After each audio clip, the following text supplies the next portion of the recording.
시청자 여러분 안녕하십니까? 오늘부터 다음 주 금요일까지 최훈 앵커를 대신해서 파이널샷 진행을 맡은 고은별, 신희정입니다. 네, 지금 우리 시장 이 오후장 기준으로 양시장 모두 상승을 하고 있습니다. 코스피는 기관과 외국인의 강력한 매수세로 1%대 강세를 보이고 있는데요.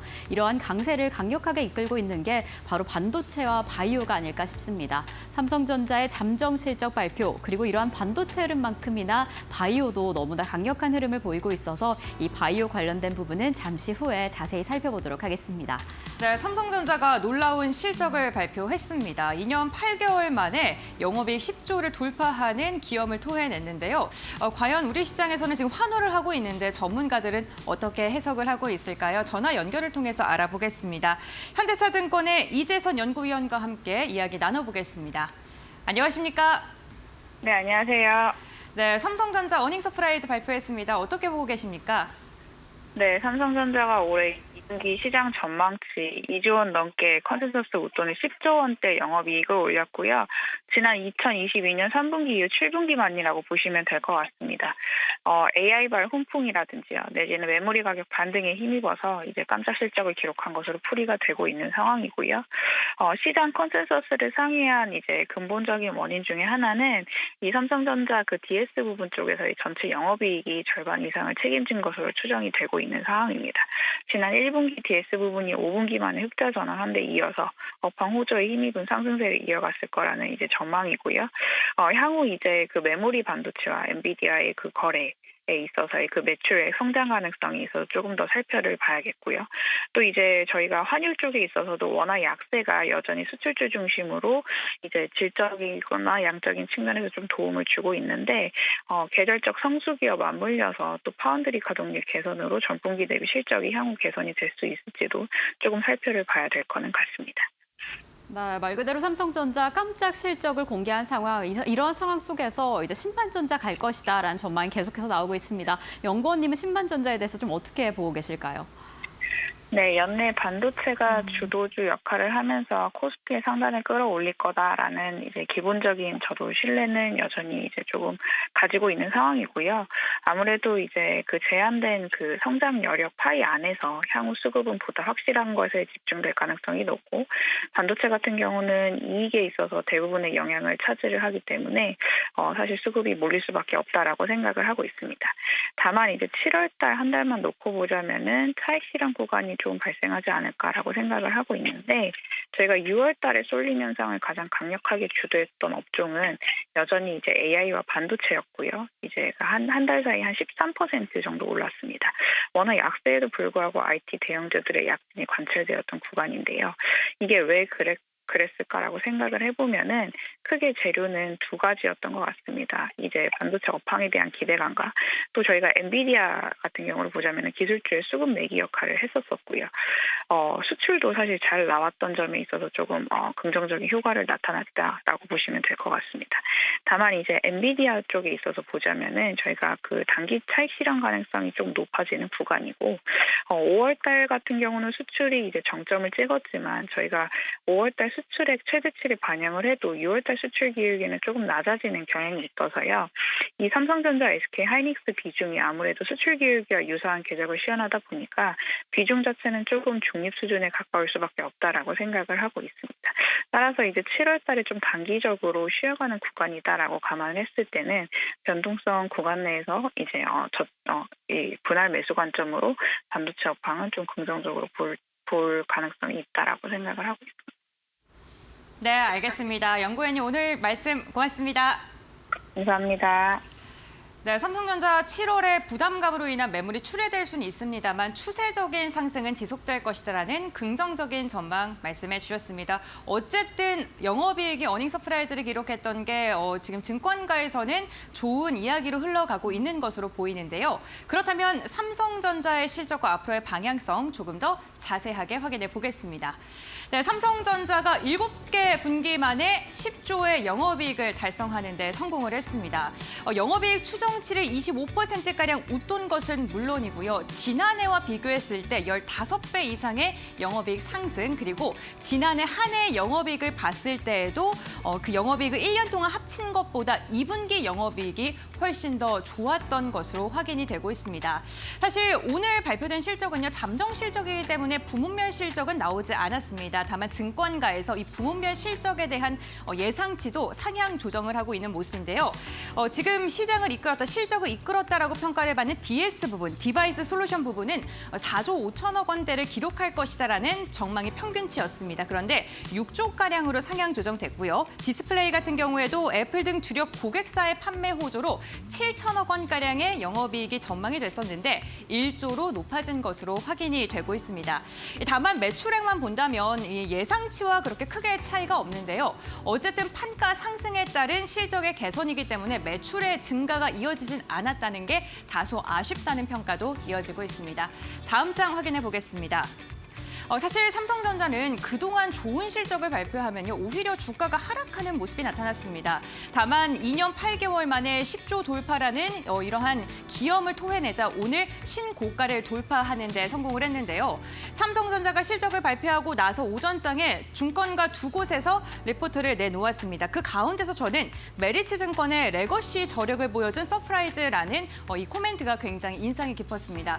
어쨌든 엔비디아 향에 대한 이야기 속에서 삼성전자의 주가가 발목을 잡히고 있었는데 엔비디아 향이 잡히지 않았음에도 불구하고 실적이 이렇게 좋았다면 앞으로 더 좋아질 수밖에 없다라고 볼 수 있을 것 같고요. 삼성전자 HBM 개발팀 신설을 하면서 지금 HBM 시장 확보를 위해 박차를 가하고 있는 상황이고요. 올해 전년 대비 3배 확대하고 내년에는 올해보다 2배 더 확대하겠다라는 포부를 밝히기도 했습니다.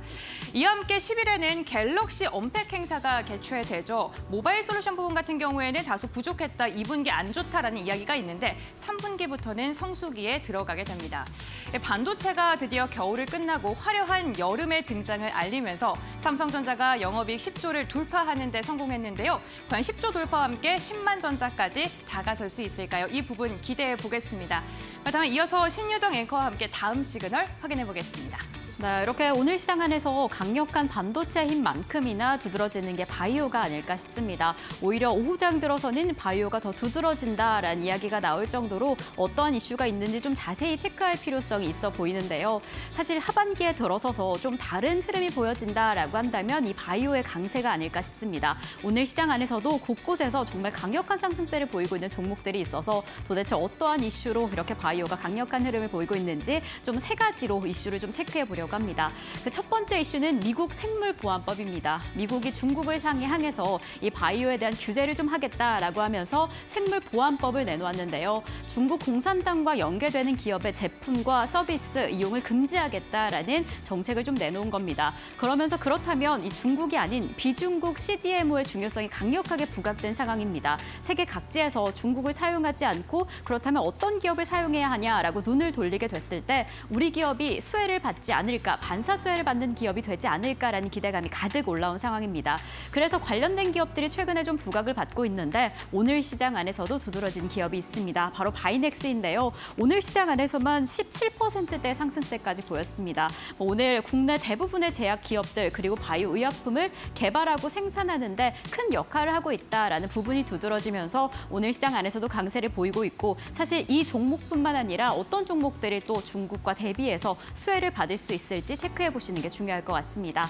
자, 그리고 두 번째로 두드러지는 이슈가 단연 비만 치료제가 아닐까 싶습니다. 글로벌 시장 안에서 워낙 두각을 받고 있는 섹터죠. 이 제2의 위고비가 되고 싶다라는 마음으로 각 바이오 기업들이 투자를 이어가고 있고 계속해서 개발을 이어가고 있다라는 이야기가 들리고 있습니다. 아무래도 비만 치료제 시장이 정말 폭발적으로 성장하고 있는 상황입니다. 2030년쯤에는 100조 원 규모의 이 시장의 규모가 될 것이다라고 강력한 성장세를 확인을 하고 있고 특히나 위고 위고비는 전년 대비 400%가 넘는 성장세를 보였기 때문에 제2의 위고비에 대한 열망이 좀 강력해 보입니다. 그렇다면 우선적으로 이 위고비 국내 출시가 언제 될 것인가라고 살펴보면 저희가 지난해 4월에 식약처 품목 허가를 받았음에도 불구하고 아직 국내로 들어오지 않은 상황입니다. 아무래도 전 세계적으로 폭발적인 인기가 이어지고 있기 때문에 공급 부족 현상으로 우리나라의 일정이 좀 미뤄지고 있다라고 합니다. 이 일정은 계속해서 체크해 보셔야 할 것 같은데 아무래도 공급 부족에 조금 더 집중해 보시면 좋을 것 같습니다. 그래서 이에 국내 바이오 기업들이 우리 자체적으로 기술로 이 비만 치료제를 만들어 보겠다라는 의지가 좀 보여지고 있는데 그래서 그런 측면에서 두드러지는 기업이 오늘 좀 유한 양행이 아닐까 싶습니다. 아무래도 비만 당뇨병 치료제를 이미 만들고 있는 프로젠과 협력을 해서 이 관련 치료제를 만들어 보겠다라는 발표를 했기 때문에 오늘 시장 안에서 10%가 훌쩍 넘는 상승세를 보였고요. 큐라티스도 오늘 좀 눈에 띄었습니다. 역시나 펩친과 함께 이 비만 치료제 관련 MOU를 체결하면서 오늘 좀 두드러지는 흐름을 보였습니다. 그리고 또 세 번째 이슈를 체크해보면 바로 이중항체 ADC가 아닐까 싶습니다. ADC 관한 이야기가 요즘 계속해서 나오고 있는데 이 항암 치료제 관련해서 이 게임 체인저가 될 수 있다라고 하면서 강력한 좀 관심을 받고 있습니다. 서로 다른 두 개의 항원을 결합을 해서 이 좀 치료를 하기 때문에 하나의 항체 대비해서 효능도 좋고 부작용도 적다라고 합니다. 그래서 어떤 기업이 지금 우리나라 바이오 시장 안에서 ADC 시장을 선점하고 있는지 지금 먼저 두드러지는 기업은 오늘 시장 안에서 ABL 바이오로 꼽히고 있는데요. 또 어떤 다른 기업들이 이 ADC 시장 안에서 계속해서 발전을 하고 있는지 저희와 함께 계속 체크해 보시면 좋을 것 같습니다.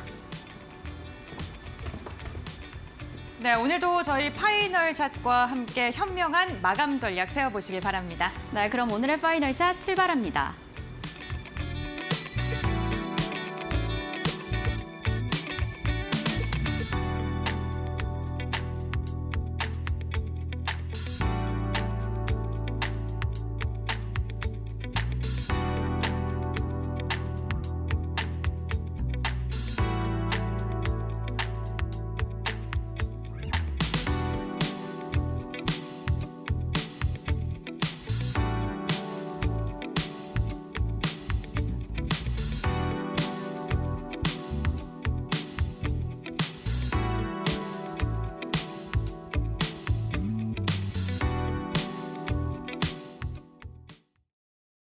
네, 7월 5일 금요일 시장 오후 2시 12분 지나가고 있습니다.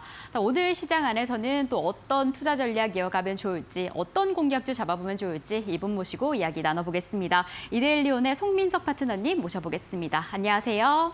예, 반갑습니다. 네, 파트너님 안녕하세요. 그래도 금요일 시장 삼성전자의 잠정 실적 발표 이후 그 힘 덕분인지 정말 강력한 흐름 이어가고 있습니다. 양시장 모두 상승하고 있는 상황인데 지금 시장은 좀 어떻게 보고 계실까요?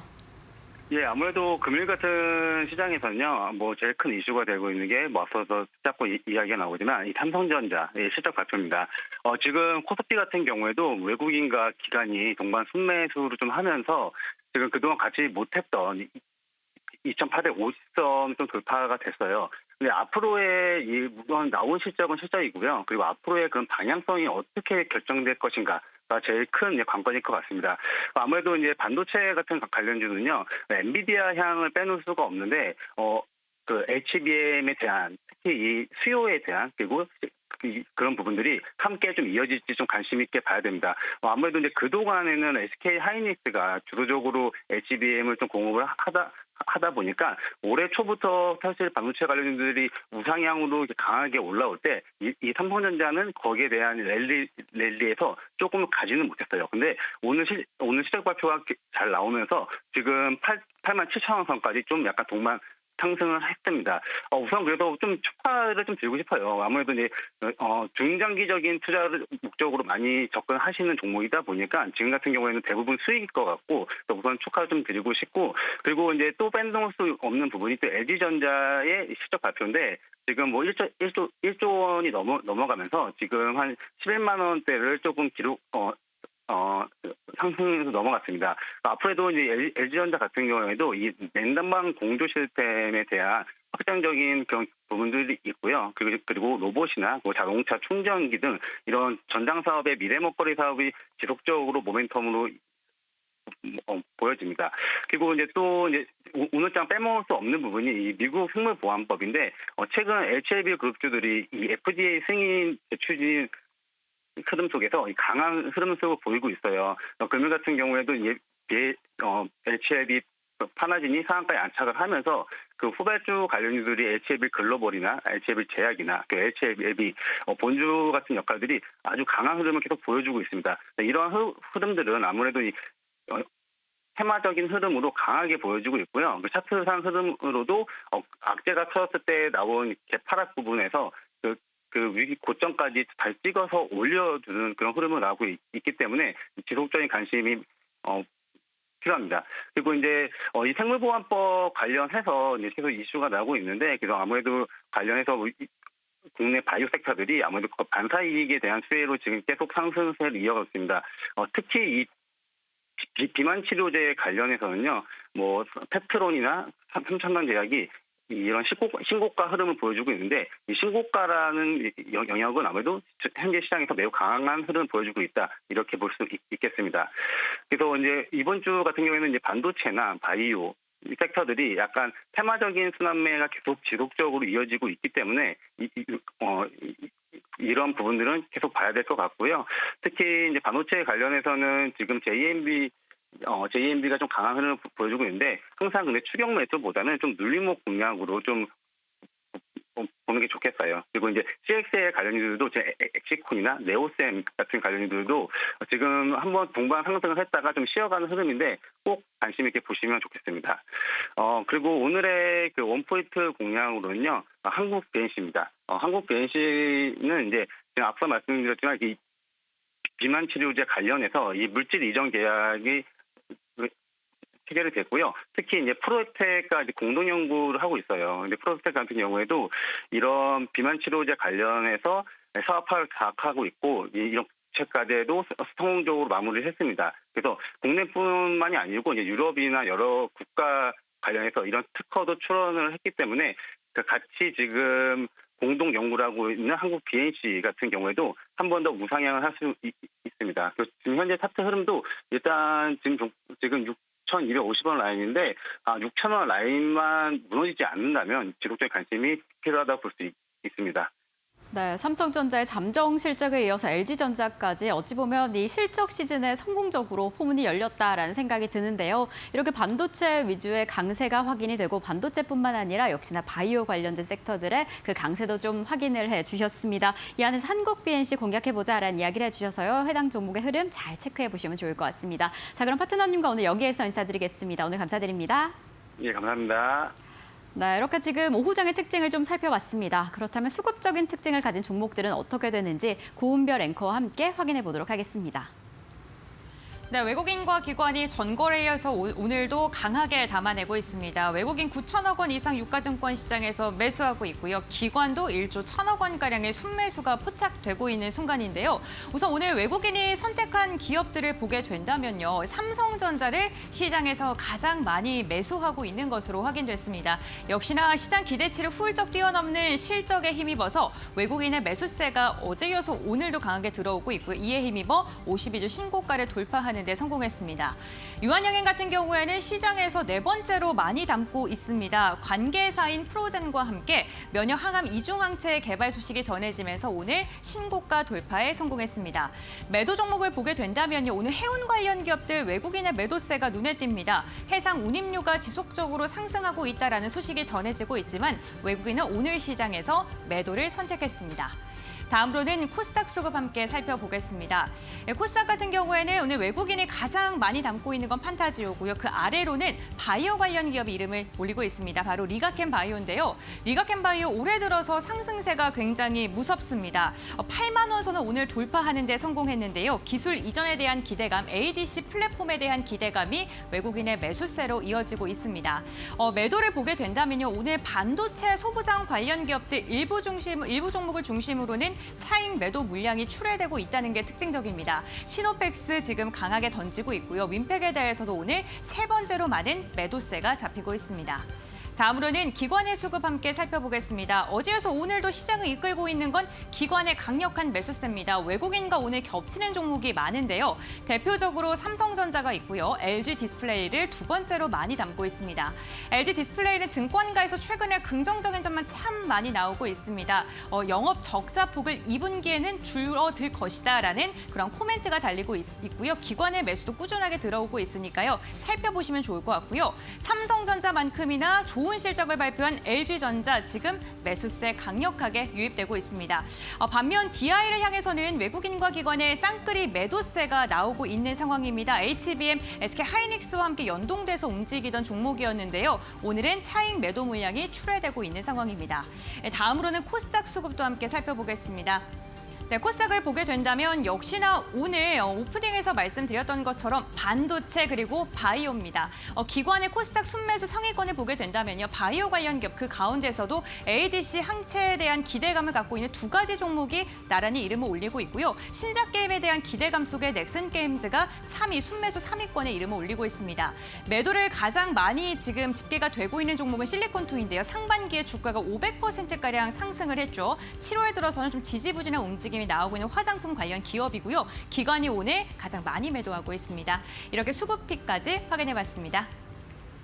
자, 이렇게 외국인과 기관이 많이 담아내고 덜어내는 종목들 체크를 해봤습니다. 그렇다면 시장 안에서 또 어떤 종목들이 특징 있게 움직이고 있는지 이분 모시고 이야기 나눠보겠습니다. 벤자민 투자연구소의 신리섭 소장님 나와주셨습니다. 소장님 어서 오세요. 네, 안녕하세요. 네, 소장님 드디어 7월의 첫 번째 주간 마지막 거래일입니다. 지금 마감을 향해 달려가고 있는데 또 이렇게 눈에 띄는 종목들이 있습니다. 또 한 종목씩 체크를 해볼게요.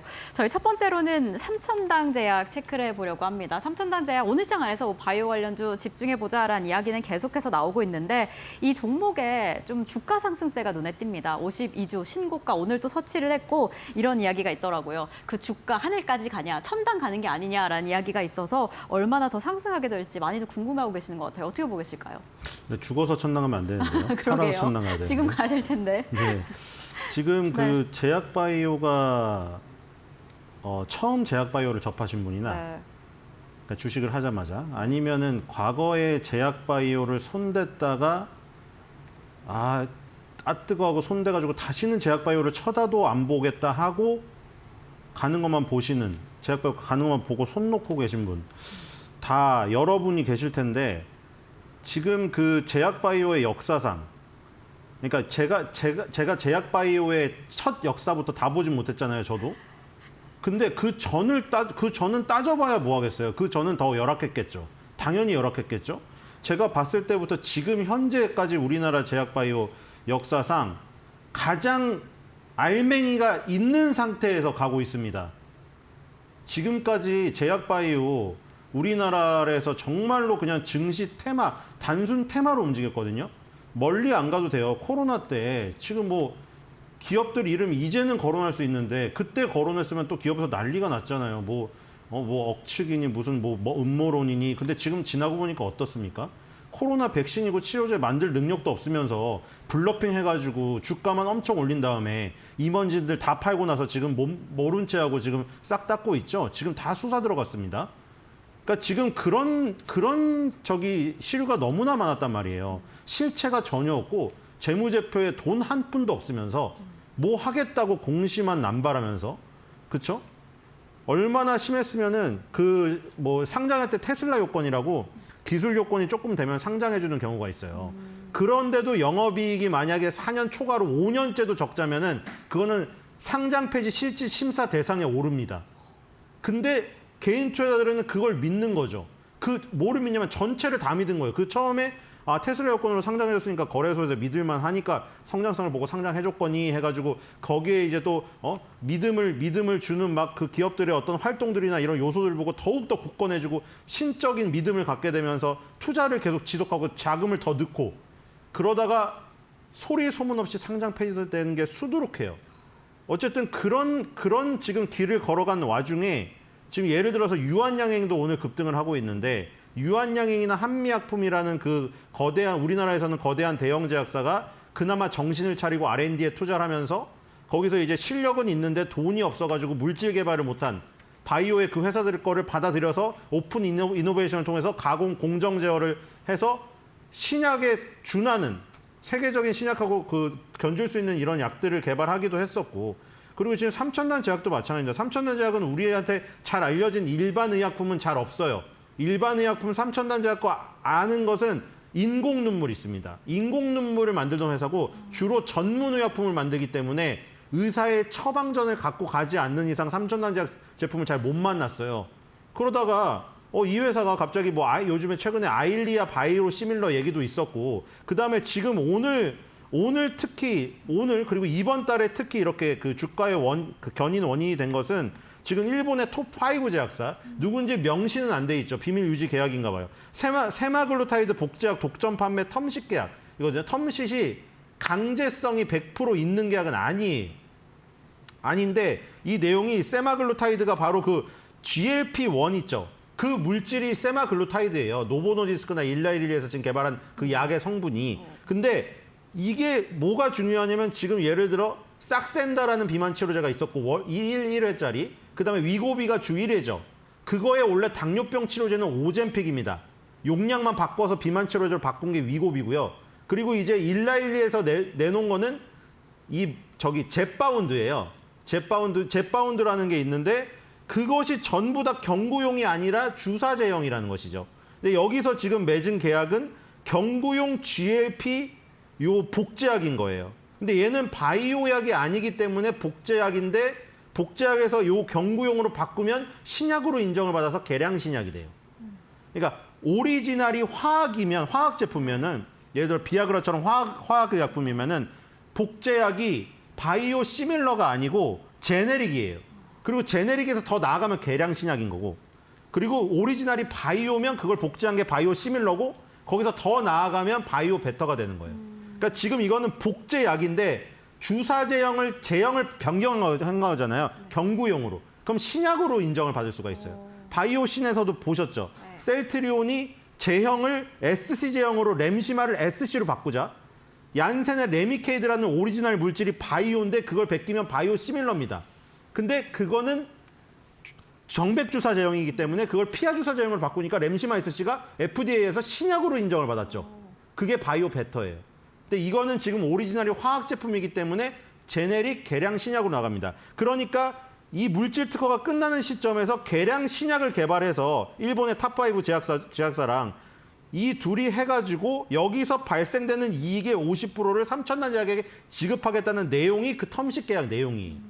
그러니까 지금 이게 비만 치료제 쪽으로 또 얽혔죠. 아일리아는 황반 변성 치료제인데 그게 특허가 만료돼서 아일리아 바이오 시밀러가 계속해서 쏟아져 나오는 겁니다. 셀트리온도 하고 있고요. 삼성 바이오에피스도 하고 있습니다. 그래서 여기서는 모멘텀이 조금 불안했는데 여기서 한 방 더 치고 나간 게 지금 비만 치료제 쪽, 경구용 쪽으로 요게 나왔습니다. 물론 삼천단 제약에 그동안 나온 것들이 자꾸 나왔다 어그러지고 자꾸 언론에 잘 안 말하고 뭐 비밀 유지 계약이어서 그런지 모르겠지만 그런 부분들이 몇 개 있어가지고 약간 신뢰를 잃는 구간이 있었거든요. 그런 거는 감안을 하시되 아까 말했듯이 이렇게 제약회사나 바이오회사에서 하나둘씩 뭔가 계약이 일단 찍히고 있다는 거죠. 옛날에는 재무제표가 완전 다 시뻘건 상태에서 그냥 루머로만 갔었어요. 그러니까 그런 게 조금 달라진 점이라고 보시면 되겠습니다. 네, 비만 치료제에 당뇨 치료제까지 요즘에 핫한 이슈는 다 더해져 있지 않나라는 생각이 듭니다. 지금 삼천단 제약 이런 기술적인 기대감에 힘입어서인지 주가가 계속해서 상승하고 있습니다. 시가총액 코스닥 6위까지 올라온 상황이어서 어떠한 흐름 이어가게 될지 이제는 그 신뢰 가득 안고 주가 상승 계속해서 이어갈 수 있을지 체크해 보시면 좋을 것 같고요. 저희는 두 번째 종목 넘어가 보겠습니다. 두 번째는 키움증권입니다. 키움증권 최근에 밸류업 관련 종목들 그 안에서 어떤 종목이 가장 수혜주가 될까 관심이 좀 많으실 텐데 밸류업 공시 1호 기업으로 이름을 올린 기업입니다. 키움증권 사실 이번 주 내내 주가 상의 흐름도 좋습니다. 오늘도 상승을 하고 있는데 어떻게 보고 계실까요? 네, 오늘 바이오주가 초강세지만 네. 금융주의 매기세가 안 그러게요. 빠지고 있습니다. 네. 지금 이 모멘텀이 워낙에 강하다는 것이죠. 그 삼성전자가 상승폭이 장 초반에 의해서 줄면서 조금 반도체는 소부장 쪽은 무너지고 있거든요, 지금. 근데 반도체에서 빠진 매기가 바이오주로 갔는데 금융주는 장 초반부터 지금까지 이어가고 있어요. 그러니까 금융주는 모멘텀이 가장 세다는 것이고 지금 예를 들어 금융지주 중에 JB금융지주는 지금 4.54% 급등하고 있고요. 장중에는 더 올랐었습니다. 장중에는 지금 6.32%까지 급등을 했었거든요. 지방은행 지주들이 요즘에 굉장히 좋아요. 왜냐하면 시중 4대 은행에서 정부가 늘린다고 얘기를 하면서 왜냐면 경쟁을 더 붙여야 돼가지고 얘기가 많이 나오고 있죠. 부산, 광주, 전북 이런 데서 시중은행으로 들어올까 말까 하는 이런 후보들 이런 데는 밸류업 플러스 그런 모멘텀까지 있는 겁니다. 그리고 오늘도 동양생명에서 넘어가서 삼성생명이 또 급등을 하고 있거든요. 보험주도. 그리고 이제 증권주죠. 바로 지금 하려는 키움증권이죠. 키움증권도 지금 모습이 좋아요. 그래서 키움증권, 삼성증권, 대신증권 이런 한국금융지주 같은 증권금융지주 회사들 이런 것들이 다 좋습니다. 그럼 이제 플래시백을 해서 밸류업에 대한 얘기가 요즘에 그 기업에서도 많이 나오고 있잖아요. 메리츠 금융지주도 그렇고 주주환원정책에서도 많이 나오고 있는데 그거를 맨 처음 한 기업이 키움증권이에요. 메리츠 금융지주가 아니라 메리츠 금융지주가 워낙에 워렌 버핏을 추종하면서 버크셔 해서웨이 같은 주총도 하고 이러면서 언론에서 대서특필되고 포커스를 받았잖아요. 키움증권은 반면 포커스를 왜 못 받았냐면 약간 있었잖아요. 무슨 사태 있었죠. 어떤 분의 사태가 있었는데 거기에 또 키움증권에 2만억이 얽힌 그 얘기도 있었고 그다음에 부동산 파이낸셜, 프로젝트 파이낸싱 여기서 키움증권의 노출도가 많다는 것 때문에 노출도가 없었는데 5월 28일 날 제일 먼저 발표한 게 이 키움증권입니다. 기업가치 재고계획 자율공시에서 나왔는데 현황 진단에서 부문별 손익 현황 및 리스크 요인 분석, 재무지표 추이 분석, 경영사 비교 이걸 해서 뭘 할 거냐 목표 설정을 했습니다. 3개년 중기 목표 설정을 했어요. ROE, 자기자본 이익률을 15% 이상 가져갈 것이고 주주 환원율은 30% 이상 가져갈 것이고 PBR은 1배 이상을 가져갈 것이다.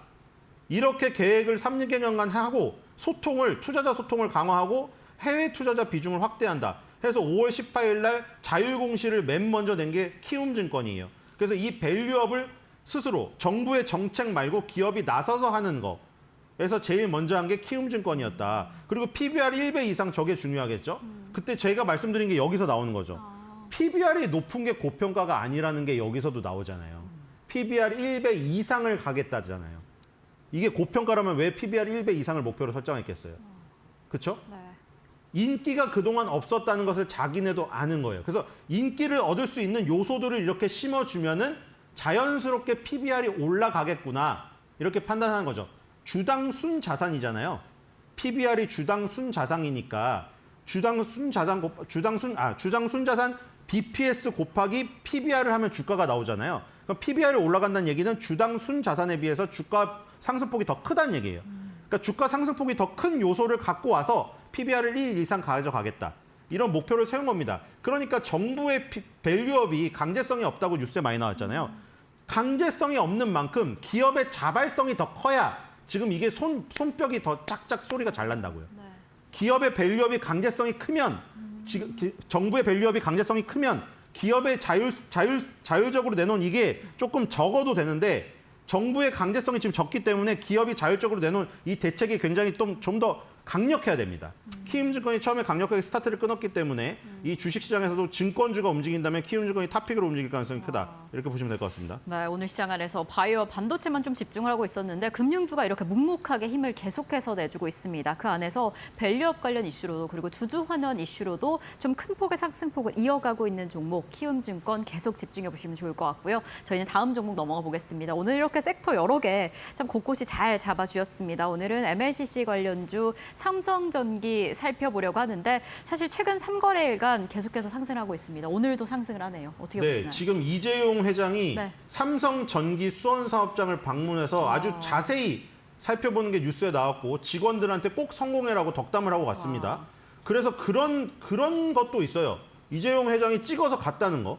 그전에 후공정이 굉장히 우리나라에서 약했는데 후공정을 담당하는 공장이 있는 곳을 이재용 회장이 방문한 다음에 후공정이 잘 갔습니다. 그런 것도 있고요. 삼성전기가 지금 MLCC가 주력으로 다들 알고 있죠. 그냥 이거를 모양으로 하면은 산업의 쌀이라고 하고 쌀 모양처럼 생겼거든요. 기능에 집중을 하면은 댐이라고 합니다. 댐은 물을 담아놨다가 필요할 때마다 방출을 하죠. 전기를 담아놨다가 방출하는 그 특성 때문에 댐이라고 표현을 합니다. 근데 MLCC 말고 지금 하려는 게 뭐냐면 실리콘 커패시터. 커패시터든 MLCC든 기능은 다 비슷합니다. 전기를 담아놨다 필요할 때 쏘는 거죠. 근데 이게 지금 실리콘으로 커패시터를 왜 실리콘으로 바꾼 게 중요하냐? MLCC는 유전체가 세라믹 재질로 되어 있고 실리콘 커버 시트는 실리콘으로 되어 있습니다. 근데 이게 실리콘이 발열을 줄이는데 더 유리해요. 지금 이 세라믹보다. 근데 이게 왜 중요하냐면 이제 그 엣지 디바이스라고 뭐 데이터 센터에만 뭐 엄청나게 엔비디아가 뛰어난 그런 컴퓨터가 있는 게 아니라 이제 우리 손끝에 있는 닿는 냉장고, 핸드폰, 노트북에서도 혼자 인공지능이 어느 정도 활약을 할 수 있게 데이터 센터에 서버라는 그 컴퓨터 필요 없이도 할 수 있게 하다 보니까 이쪽에도 더 지금 쓰는 것보다 더 뛰어난 두뇌의 칩이 들어가야 됩니다. 그럼 뛰어난 두뇌의 칩이 들어가면 들어갈수록 항상 부작용이 발열은 높게 되어 있어요. 그리고 칩 안에 여러 가지가 들어가기 때문에 이 좁죠. 간격이 좁아요. 여러 가지 칩 사이 간격이. 그럼 발열이 필수적으로 일어날 수밖에 없기 때문에 이제 바꿔야 돼요. 그래서 바꾸는 게 캐퍼시터를 실리콘으로 바꾸고 그다음에 기판을 지금 플라스틱인데 유리 기판으로 바꾸는 거예요. 발열을 줄이기 위해서. 지금 하는 것들이 삼성전기가 하는 것들이 다 그겁니다. 그래서 이런 것들이 지금 세계적인 회사들 예를 들어 퀄컴이라던가 엔비디아라던가 뭐 TSMC라던가 이런 데서 원하는 발열을 줄일 수 있는 소재의 기판을 먼저 개발하는 자에게 요 기회가 옵니다. 그 삼성전기가 이런 것들을 개발을 잘했기 때문에 이재용 회장이 가서 요거 잘하고 있습니다. 꼭 성공하세요. 이 말을 한 거예요.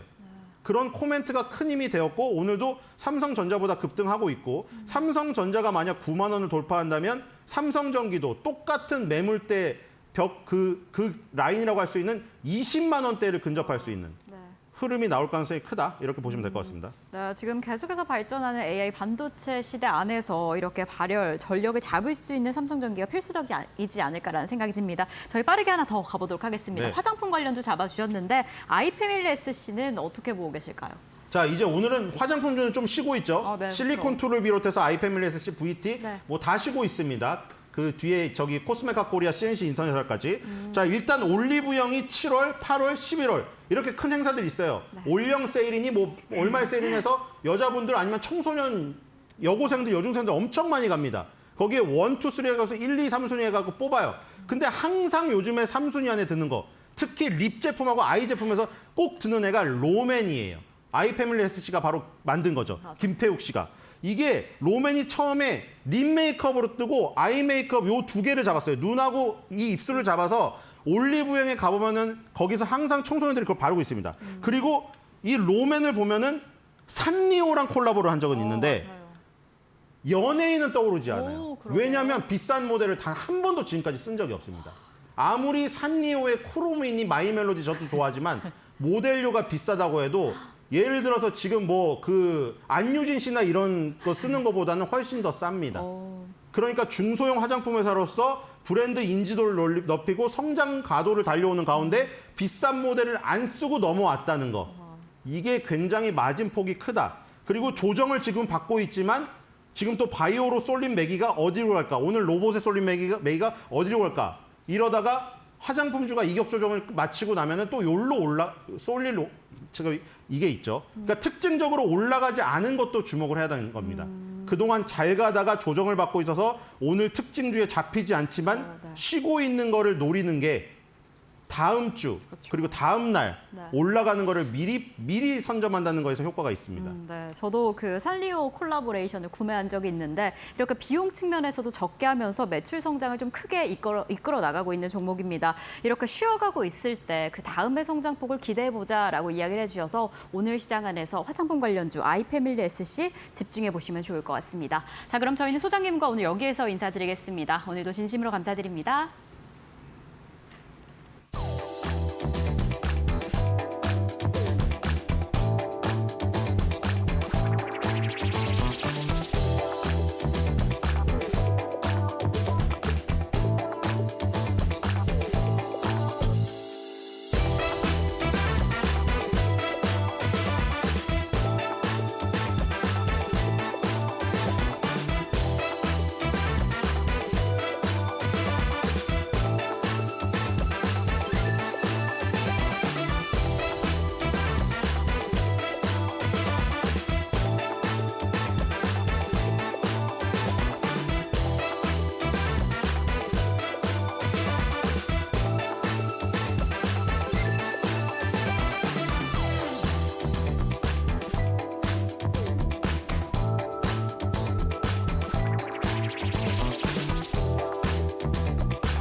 네, 이슈체크 팩트체크 시간으로 이어가 보겠습니다. 시장에서 흘러나오는 여러 이슈의 진실과 팩트가 무엇인지 자세하게 다뤄보는 시간입니다. 이데일리 사회부 성주원 법조팀장과 함께합니다. 안녕하십니까? 안녕하십니까? 네, 반갑습니다. 오늘 첫 번째 이슈 메인 팩트로는요. 7조 원이 넘는 사업비가 들어가는 한국형 이지스 구축 사업에 대한 이야기를 다뤄보겠습니다. 방위사업청이 HD 현대중공업에게 맡기로 한 사실이 확인이 됐었는데 선정 과정에서 좀 논란이 있다고 합니다. 관련 이야기 다뤄보겠습니다. 말씀해 주시죠. 네, 이 사업 자체가 이제 총 사업비가 7조 원이 넘는 7조 8천억 원에 달하는 네. 규모의 사업이기 때문에 이 관련 업체들 간의 경쟁이 상당히 치열한 그런 상황입니다. 이 한국형 차기 구축함 사업을 맡을 수 있는 업체는 우리나라에 지금 HD 현대중공업과 한화오션 이렇게 두 개 업체로 이제 볼 수가 있는데 그러다 보니까 더욱더 경쟁이 치열하게 일어나고 있는 것 같습니다. 그런데 방위사업청이 이제 결국은 이 사업을 누군가에게 이제 맡길지를 결정하는 그런 주체인데 경쟁 입찰이 아닌 수의 계약으로 이 방식을 진행하려고 해서 이제 논란이 되고 있는 그런 상황입니다.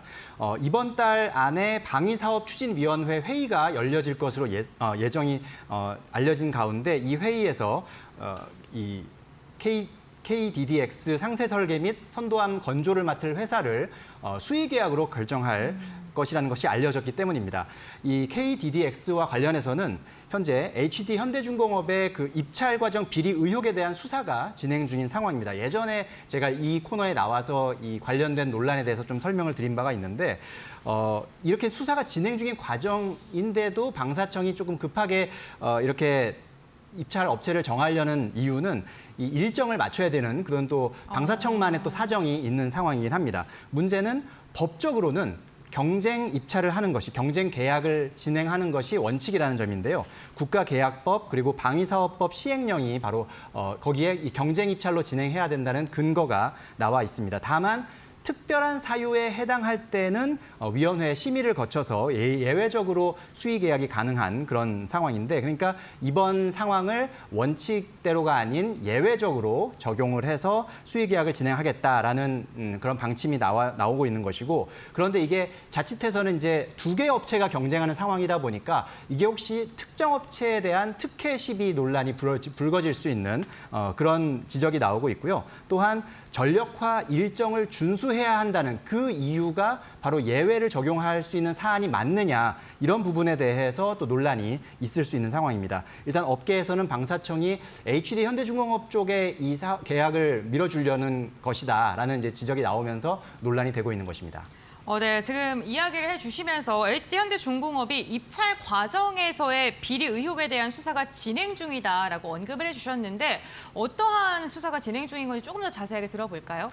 네, 과거에 이제 이 KDDX 이 사업 관련해서 이 기본 설계가 있고 이제 조금 상세 설계, 네. 개념 설계가 있는데 그 이제 앞단을 이제 한화오션이 예전에 이제 네. 업무를 처리한 바가 있고 네. 그다음에 뒷작업을 이제 현대중공업이 맡아서 사업을 진행했었는데 그 과정에서 HD 현대중공업이 한화오션 측의 그 정보를 빼돌려서 이렇게 사업을 따내고 일을 진행했다. 뭐 이런 이제 제보가 들어왔고 그 수사를 거쳐서 결국은 실제로 유죄가 확정이 되기도 했습니다. 그래서 이런 과정에서 또 이번 그 입찰을 앞두고 서로 양사 간의 신경전이 계속 벌어진 상황이었고요. 그래서 한화오션 측에서 그런 의혹을 제기한 것과 관련해서 계속해서 이제 수사가 진행 중인 상황이었는데 이렇게 방사청이 입찰 전에 보안 관련 규정을 또 완화한 그런 부분도 있는데 그런 것이 HD 현대 측에 좀 유리하게 작용했다라는 의혹도 또 제기가 되고 있는 상황입니다. 네, 지금 문제가 되는 게 HD 현대중공업, 한화오션 이렇게 양측으로만 지금 경쟁이 이루어지다 보니까 경쟁이 점점 더 과열되는 것 같고 문제가 더 크게 거론이 되고 있는 듯합니다. 지금 신경전이 치열한 가운데서도 뭐 거물급 인사를 영입한다던가 다양한 부분에서의 이렇게 신경전이 벌어지고 있다는 소식도 있는데 어떠한 걸까요? 네, 뭐 이제 법적인 다툼, 그러니까 고소 고발전은 물론이고 네. 장외에서는 또 거물급 인사들을 경쟁적으로 영입하는 그런 모습도 네. 나타나고 있는데 HD 현대중공업 측은 최근에 전 검사장이죠 고흥 전 검사장을 그 HD 한국조선해양, 그러니까 이 그룹 전체로 봤을 때는 조선 부문의 중간 지주사죠. 이 중간 지주사의 준법 경영실장으로 최근에 영입을 했습니다. 이 고 전 검사장은 뭐 국정원에서도 근무했었고 법무부, 대검찰청 등에서 근무를 했었고요. 특히나 지난 2019년 7월부터 1년 동안은 울산지검장으로 근무를 했었는데 당시에 바로 이 KDDX 개념 설계도 유출 사건 수사를 지휘하기도 했던 인물이기 때문에 이런 점에서 이제 HD 현대중공업 측에서는 이런 지금 현재의 검찰 수사를 조금 방어하기 위해서는 당시에 이제 수사 경험이 있던 사람을 영입하는 것이 조금 방어에 좀 유리하겠다. 아마 이런 측면이 반영이 된 것으로 해석이 됩니다. HD 현대 한국조선해양은 김성한 전 국가안보실장을 또 사회이사로 영입하기도 했는데요. 김 전 실장은 윤석열 대통령의 초등학교 동창이기도 하고요. 또 MB 정부 시절에는 외교통상부 차관을 지낸 바도 있습니다. 또 앞서서 한화오션 같은 경우는 지난해 8월에 정승균 전 해군교육사령관을 또 부사장으로 영입한 바도 있고요. 이렇게 한화오션 또 HD 현대중공업 뭐 양측의 고소 고발전이 진행되는 가운데 또 어떤 그런 논리를 형성하기 위해서 양측의 거물급 관련된 인사들도 이렇게 영입하고 있는 그런 영입 전쟁까지 또 벌어지고 있다는 점 전해드립니다. 네, 법정 다툼이 점점 더 치열해지면서 거물급 인사 영입까지 이어지고 있는 상황입니다. 어떻게 결론이 나게 될지 이 부분 저희 함께 지속적으로 체크해 보시면 좋을 것 같습니다. 네, 이어서 두 번째 이슈 함께 다뤄보겠습니다. 카카오가 SM엔터 시세 조종 의혹 수사를 받고 있는 가운데 최근 카카오 측 인사의 소환 조사가 진행이 되고 있습니다. 다음 주에 김범수 위원장, 그러니까 카카오의 창업자를 검찰이 소환 조사한다라는 소식도 전해지고 있습니다. 이에 대한 이슈 한번 짚어보겠습니다. 네, 현재 이 이슈는 서울 남부지검에서 맡아서 지금 수사를 벌이고 있는데 금융조사 2부에서 맡아서 하고 있습니다. 오는 9일, 그러니까 다음 주죠. 김범수 위원장을 피의자 신분으로 소환 조사할 예정으로 알려졌습니다. 서울 남부지검은 최근에는 황태선 카카오 CA협의체 총괄 대표를 소환 조사하기도 했는데요. 이 황 총괄 대표는 카카오 그룹 내 최고 의사결정기구인 CA협의체를 현재 이끌고 있는 인물입니다. 그리고 카카오 창업자인 김범수 경영쇄신위원장의 최측근으로도 알려져 있기 때문에 이제 점점 이제 수사가 거의 이제 막바지로 치닫고 있다라는 것을 보여주는 그런 사례라고 보면 되겠습니다. 이제 마지막 최종적으로는 카카오의 창업자이자 이제 위원장인 김범수 위원장을 마지막으로 이제 소환 조사해서 최종 확인하는 과정이 남아 있는 것이고 그게 다음 주 진행될 예정으로 보시면 되겠습니다. 네, 이 시세 조종 의혹이 지난해 초에 불거졌습니다. 그만큼 시간이 오래 걸렸기 때문에 배경 부분에 대해서 다시 한번 들어보면 좋을 것 같고요. 현재 수사가 어떻게까지 진행이 됐는지 이 부분까지도 알려주시죠. 네, 이 사건은 지난해 2월 SM엔터 인수전 당시에 이제 경쟁사였던 하이브가 카카오의 비정상적인 매입 행위를 지적하면서 금융감독원에 조사를 요청하면서 이제 수사가 시작됐습니다. 지난해 11월 금융감독원 자본시장 특별사법경찰은 김범수 위원장을 포함해서 홍은택 전 카카오 대표, 김성수, 이진수 전 카카오 엔터 대표 등 당시 카카오 최고 경영진들을 SM엔터 인수 과정에서 시세 조종에 가담한 혐의로 검찰에 기소 의견으로 송치를 했습니다. 그래서 현재는 배재현 카카오 전 투자총괄 대표가 지난해 11월에 기소가 됐고요. 그러니까 재판에 넘겨져서 재판을 현재 받고 있는 그런 상황입니다.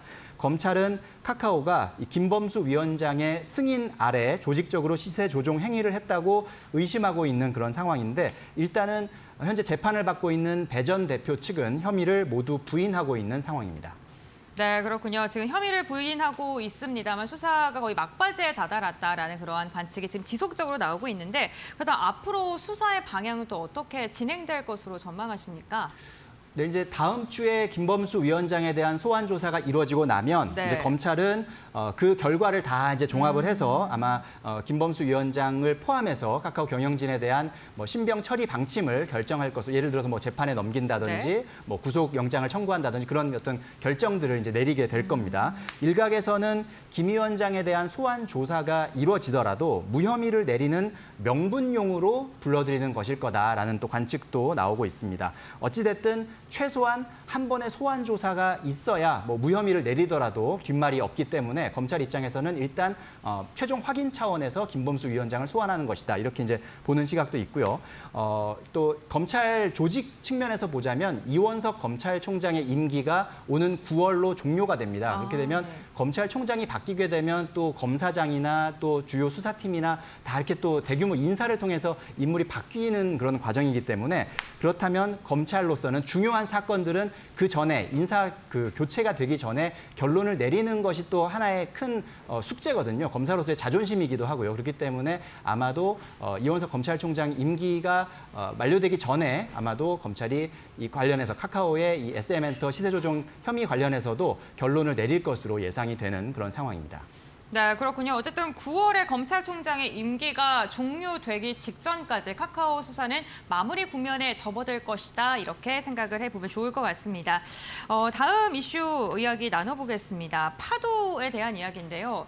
조단위 IPO로 시장의 주목을 받았던 파도가 뻥튀기 상장 의혹과 관련해서 금융감독원의 수사를 지속적으로 받아왔습니다. 그런데 어제는 SK하이닉스 사무실을 압수수색에 들어갔다라는 보도가 나왔습니다. SK하이닉스까지 이어지는 이유 한번 들어볼까요? 네, 금융감독원 자본시장특별사법경찰이 어제 SK하이닉스에 대해서 2차 압수수색을 실시했는데요. 이번 압수수색은 서울 중구에 있는 SK하이닉스 서울 거점 사무실 등을 대상으로 이루어졌습니다. 이는 지난 4월 SK하이닉스 본사에 대한 1차 압수수색에 이은 것인데요. 파두와 SK하이닉스 간의 어떤 그 거래 관련 자료를 추가로 확보하기 위한 것으로 알려지고 있습니다. 네, 저도 그 파도가 상장을 준비 중일 때 이번에 역대급으로 대여가 나온다 이러한 이야기가 나오면서 시장의 주목을 많이 받았었던 게 생각이 나고요. 실적이 발표된 뒤에 주가가 급락을 했던 기억도 있습니다. 어쨌든 이 뻥튀기 상장 의혹의 핵심 내용이 어떤 걸까요? 네, 파두가 이제 지난해 8월 상장 당시에 네. 1조 원이 넘는 기업 가치로 평가를 받으면서 상당히 이제 코스닥 시장에 화려하게 입성을 했는데 상장 전에 투자 설명서에서 2023년 그러니까 지난해 연간 매출 추정치로 1,200억 원 정도를 제시를 했었는데 실제 2분기와 3분기 매출액이 이에 크게 못 미쳤습니다. 그래서 이제 뻥튀기 상장 의혹이 제기가 됐던 것이고요. 한마디로 고평가가 됐다는 것인데 그 당시에 이제 이렇게 매출 추정액이 높게 나왔던 근거로 사용됐던 것이 SK하이닉스와의 거래가 바로 그 근거로 사용이 됐습니다. 그렇기 때문에 과연 이 거래의 적정성에 대해서 이제 의문이 제기됐고 그에 대한 상황들을 좀 살펴보자는 겁니다. 이에 금감원은 파두 상장 관련 주관사인 NH투자증권, 또 한국투자증권, 또 한국거래소에 이어서 SK하이닉스까지 조사를 이어가고 있는 상황입니다. 네, 어쨌든 투자자들 입장에서는 파두가 국내 대기업이라고 꼽히는 SK하이닉스와의 거래를 근거로 들면서 매출 전망치를 제시했기 때문에 이거에 대한 믿음을 가지고 투자하신 분들도 있으셨을 것 같습니다. 그렇다면 금감원의 수사가 지금 어떠한 방향으로 또 진행이 되고 있는지 이 부분도 설명해 주시죠. 네, 일단은 지금까지 나온 상황, 알려진 상황을 보면은 네. 상장 과정에서 SK하이닉스를 포함한 일부 임직원들이 파두의 주식을 차명으로 거래한 정황이 좀 포착됐다는 그런 또 소식이 나와 있는 상황이고요.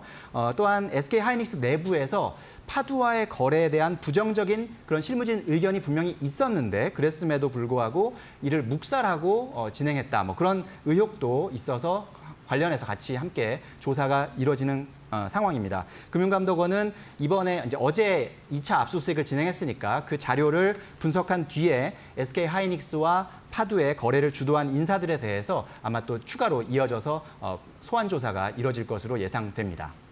네, 알겠습니다. 오늘 HD 한국조선해양과 카카오 그리고 파도까지 세 가지 이슈에 대한 팩트체크 나눠봤습니다. 오늘 도움 말씀 주신 이데일리 사회부 성주원 법조팀장님과는 여기서 마무리하겠습니다. 오늘 말씀 감사합니다. 고맙습니다.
시장을 움직인 이슈, 시장이 움직인 이슈 마켓무버입니다. 최근에 이 엔저 현상에 대한 이야기는 계속해서 들어보셨을 텐데요. 예상보다 더 오래 이어지고 있습니다. 이렇게 역대급 엔저 현상, 슈퍼 엔저 상황이 38년 만에 최저치를 다시 한번 기록했다라는 이야기까지 전해졌습니다. 이러한 상황이 우리 사회적으로, 우리 경제적으로 어떠한 영향을 미치고 있는지 좀 체크를 해보려고 합니다. 아무래도 저렴해진 엔저 현상, 이 엔화 때문에 엔화를 투자하려는 사람들이 많이 늘어나고 있습니다. 엔화 예금이 증가하고 있는 추세를 확인을 해보면 달러 예금 잔액이 전년 대비 15% 줄어든 데 비해서 이 엔화 예금의 잔액은 14.1% 증가했다라고 합니다. 이 외국환은행 거주자 예금 잔액이 2012년 6월 이후 최고치를 경신했다라는 이야기까지 더해지고 있습니다. 그리고 이렇게 엔저 현상이 이어지니까 당연히 일본으로 여행 가려는 흐름이 많이 이어지고 있는데요. 주위에도 일본으로 여행 간다라는 여행 계획이 급증하고 있습니다. 그러면서 엔화 환전 수요도 폭증하고 있는 상황입니다. 자, 그렇다면 경제 상황 안에는 어떠한 변화가 있을까요? 최근에 저희가 수출 시장 안에서 수출액이 점차 증가하고 있다, 반도체 위주로 상승을 하고 있다라는 이야기를 전해드렸는데 좀 자세히 살펴보면 이 일본과 수출 경합도가 높은 제품들은 좀 경쟁력이 낮아졌다라는 부분이 확인이 됐습니다. 아무래도 엔화가 워낙 저렴하기 때문에 이 해당 매력도가 더 크게 느껴지는 이 일본 수출품들은 크게 증가를 한 거죠. 이에 비해서 하락하게 된 수출액은 75억 달러에 달한다라고 합니다. 그래서 잘 살펴보면 엔화값이 1%포인트 하락하게 되면 이 한국의 수출 금액 증가율은 0.53%포인트 낮아지게 된다라고 합니다. 그래서 엔화 현상이 진행되면 진행될수록 이 한국 수출 금액 증가율이 낮아질 것이다라는 전망까지 더해지고 있는 상황인 거죠. 이에 따라서 일본산 소비재 인기는 계속해서 상승을 하고 있고 현지 여행 수요는 증가, 그리고 일본 현지 부동산 투자 경향까지 증가하고 있다라고 합니다. 그래서 좀 여행 섹터를 자세히 살펴보려고 하는데 최근에 현지 여행 수요가 늘어나고 있다라고 해서 여행 섹터의 실적 측면에서, 매출 측면에서 기대를 해봐도 되지 않을까 하고 살펴보니까 실상은 그렇지 않았습니다. 이렇게 저렴해진 가격으로 가성비 여행을 원하는 여행객들이 늘어났기 때문에 LCC 관련된 저가 항공사 관련주들은 좀 힘을 받는 듯한 모습이었는데요. 여행사들의 흐름은 좋지 않았습니다. 여행사들의 실적 예측치를 좀 확인을 해보면 2분기 컨센서스를 모두 하회할 것이다라는 전망치가 나오고 있습니다. 아무래도 저렴한 좀 가성비 여행을 추구하기 때문에 패키지 여행은 계속해서 하락하고 있는 상황이고요. 이 트렌드가 좀 달라졌다라는 부분이 확인되고 있습니다. 그래서 이번 2분기에 이 하나투어와 모두투어와 같은 이 대부분의 여행사들 컨센서스 모두 하회할 것이라는 추측이 되고 있습니다. 이에 최근에 마케팅비가 선제적으로 좀 포함이 되어 있어서 비용 측면 안에서 이 실적도 하락할 것이다라는 전망이 보여지고 있고요. 그래도 지금 좀 희망을 거는 거는 이제 다가오는 황금 연휴, 추석 연휴에 수익성이 개선되지 않을까라는 기대감이 있습니다. 해당 부분은 3분기에 적용이 될 부분이니까 2분기에는 컨센서스를 하회할 수 있다라는 측면 안에서 이 여행사를 잘 체크해 보시면 좋을 것 같습니다. 네, 이렇게 신유정 앵커와 함께 시장을 움직이는 마켓 무버에 대한 이야기 나눠봤고요. 오늘 시장에서 움직이고 있는 기업들도 확인해 봐야겠죠. 프레스티지 경영전략연구소 반종민 소장, 그리고 유스텍의 유창희 대표와 함께합니다. 안녕하십니까? 안녕하십니까? 네, 반갑습니다. 그럼 먼저 반종민 소장님께서 들고 온 게임주입니다. 넥슨 게임즈부터 함께 확인해 보겠습니다. 예, 지금 오늘 그 4% 그리고 마이너스 네. 갔다가 지금 좀 강보합 상태로 좀 올라와 있는데요. 전체적으로는 이게 좀 많이 움직이다 보니까 저는 마켓 무버로 좀 가져왔다라는 말씀을 먼저 드리겠고, 네. 동사의 경우에는 계속 좀 이슈가 있긴 합니다. 그래서 계속 좀 주목을 하셔야 될 것 같은데, 특히 퍼스트 디센던트라는 게임이 있거든요. 이게 네. 지금 이달 2일 때 국내와 글로벌 시장에서 정식 좀 출시를 했는데, 이게 지금 전 세계 게임 판매 수익에 대해서 1위를 기록했다는 이슈가 부각되면서 최근에 좀 많이 상승을 했습니다. 그러면서 최근에 이제 계속 좀 급등세를 보여주고 있는데, 현재 그 주가의 흐름들을 봤을 때도 지금은 좀 더 상승할 수 있는 여력이 좀 더 남은 것 같다라는 말씀 드리겠고요. 여기에 대해서는 만약에 더 상승을 할 수 있는 가능성이 뭐냐면, 위에 지금 상단에 별다른 저항 구간이 없는데, 여기에 대해서 그 기대감이 2분기 때는 좀 어려울 것 같고 3분기 때 실적이 좀 기대감이 좀 상당히 있을 것 같습니다. 그래서 이 점은 미리 좀 말씀을 드리겠고요. 지금 이제 동사의 경우에는 오늘 그 주식 매수 선택권 행사에 대해서 그 추가 상장이 좀 진행이 됐습니다. 근데 그렇다 보니까 이 추가 상장에 대해서 굉장히 부담스러워 하실 것 같다라는 좀 생각이 들긴 하는데 저는 오히려 여기에 대해서 크게 문제가 되진 않은 것 같다라는 말씀을 드릴 수 있는 게 뭐냐면 주식수에 대해서 한 18,000주 정도 됩니다. 18,000주 정도 되는데 가액을 살펴보니까 12,600원이거든요. 근데 이제 그 12,600원에서 현재 주가까지 봤을 때는 뭐 굉장히 좀 높다라고 생각을 할 수 있을 거고 그걸 통해서 이제 매도세가 나올 수 있지 않겠냐라고 하시겠지만은 이 금액을 가지고 단순히 지금 2배도 안 되는 시점에 대해서 매도세가 강하게 나오기에는 다소 좀 어려운 부분들이 있다라고 생각하시면 좋을 것 같고 아직까지는 추가 상승할 수 있는 여력이 더 있기 때문에 추가 상장을 한 것이 아닌가라고 좀 보실 수 있기 때문에 크게 걱정하실 필요는 없을 것 같다라는 말씀 드리겠습니다. 2분기 때는 좀 기대하기가 좀 쉽지는 않은 게 뭐냐면은 이 지금 그 퍼스트 디센던트 때문에 그래도 실적에 대한 기대감이 좀 있지 않을까라고 생각할 수 있는데 사실 이제 지금 7월 시점부터 해서 이슈가 좀 부각이 되는 거기 때문에 3분기 때 실적이 반영될 가능성이 더 크게 높은 편이지 2분기 때 직접적으로 많이 받기에는 좀 어렵지 않을까라고 해서 오히려 지금 2분기 때 실적이 긍정적으로 나오게 된다 하면은 3분기 때까지 실적이 굉장히 좀 좋아질 수 있다는 점을 같이 좀 체크를 해보시면 좋을 것 같습니다. 그래서 지금은 좀 시간이 걸릴 것으로 판단이 되지만은 추가 상승할 수 있는 여력은 아직까지 좀 남아있기 때문에 이 점을 참고를 하셔야 되는데 최근에 이제 변동성이나 이런 것들이 좀 더 심해지는 상황이 올 것 같으니까 오히려 만약에 추가 상승하게 된다 한다면은 그때는 좀 일부 비중을 축소를 해보시는 것도 좀 필요한 시점이 아닌가라는 말씀드리겠습니다. 네, 알겠습니다. 넥슨게임즈 언급해 주셨는데요. 이번 주 7월 2일 신작 발표 난 뒤에 주가 꾸준하게 상승하면서 15,000원대였던 주가가 2만 원대 부근까지 올라섰고요. 앞으로 추가 상승 여력이 더 있다라고 판단을 해 주셨습니다. 다음으로는 유창희 대표님의 종목 확인해 볼 텐데 오늘 가장 주목받고 있는 핫한 종목입니다. 삼성전자. 네. 어제 오늘 네. 받고 있죠. 일단은 실적이 너무 좋게 나왔어요. 그러니까 원래는 정말로 좋게 나오는 쪽도 9조 2천억 정도였거든요.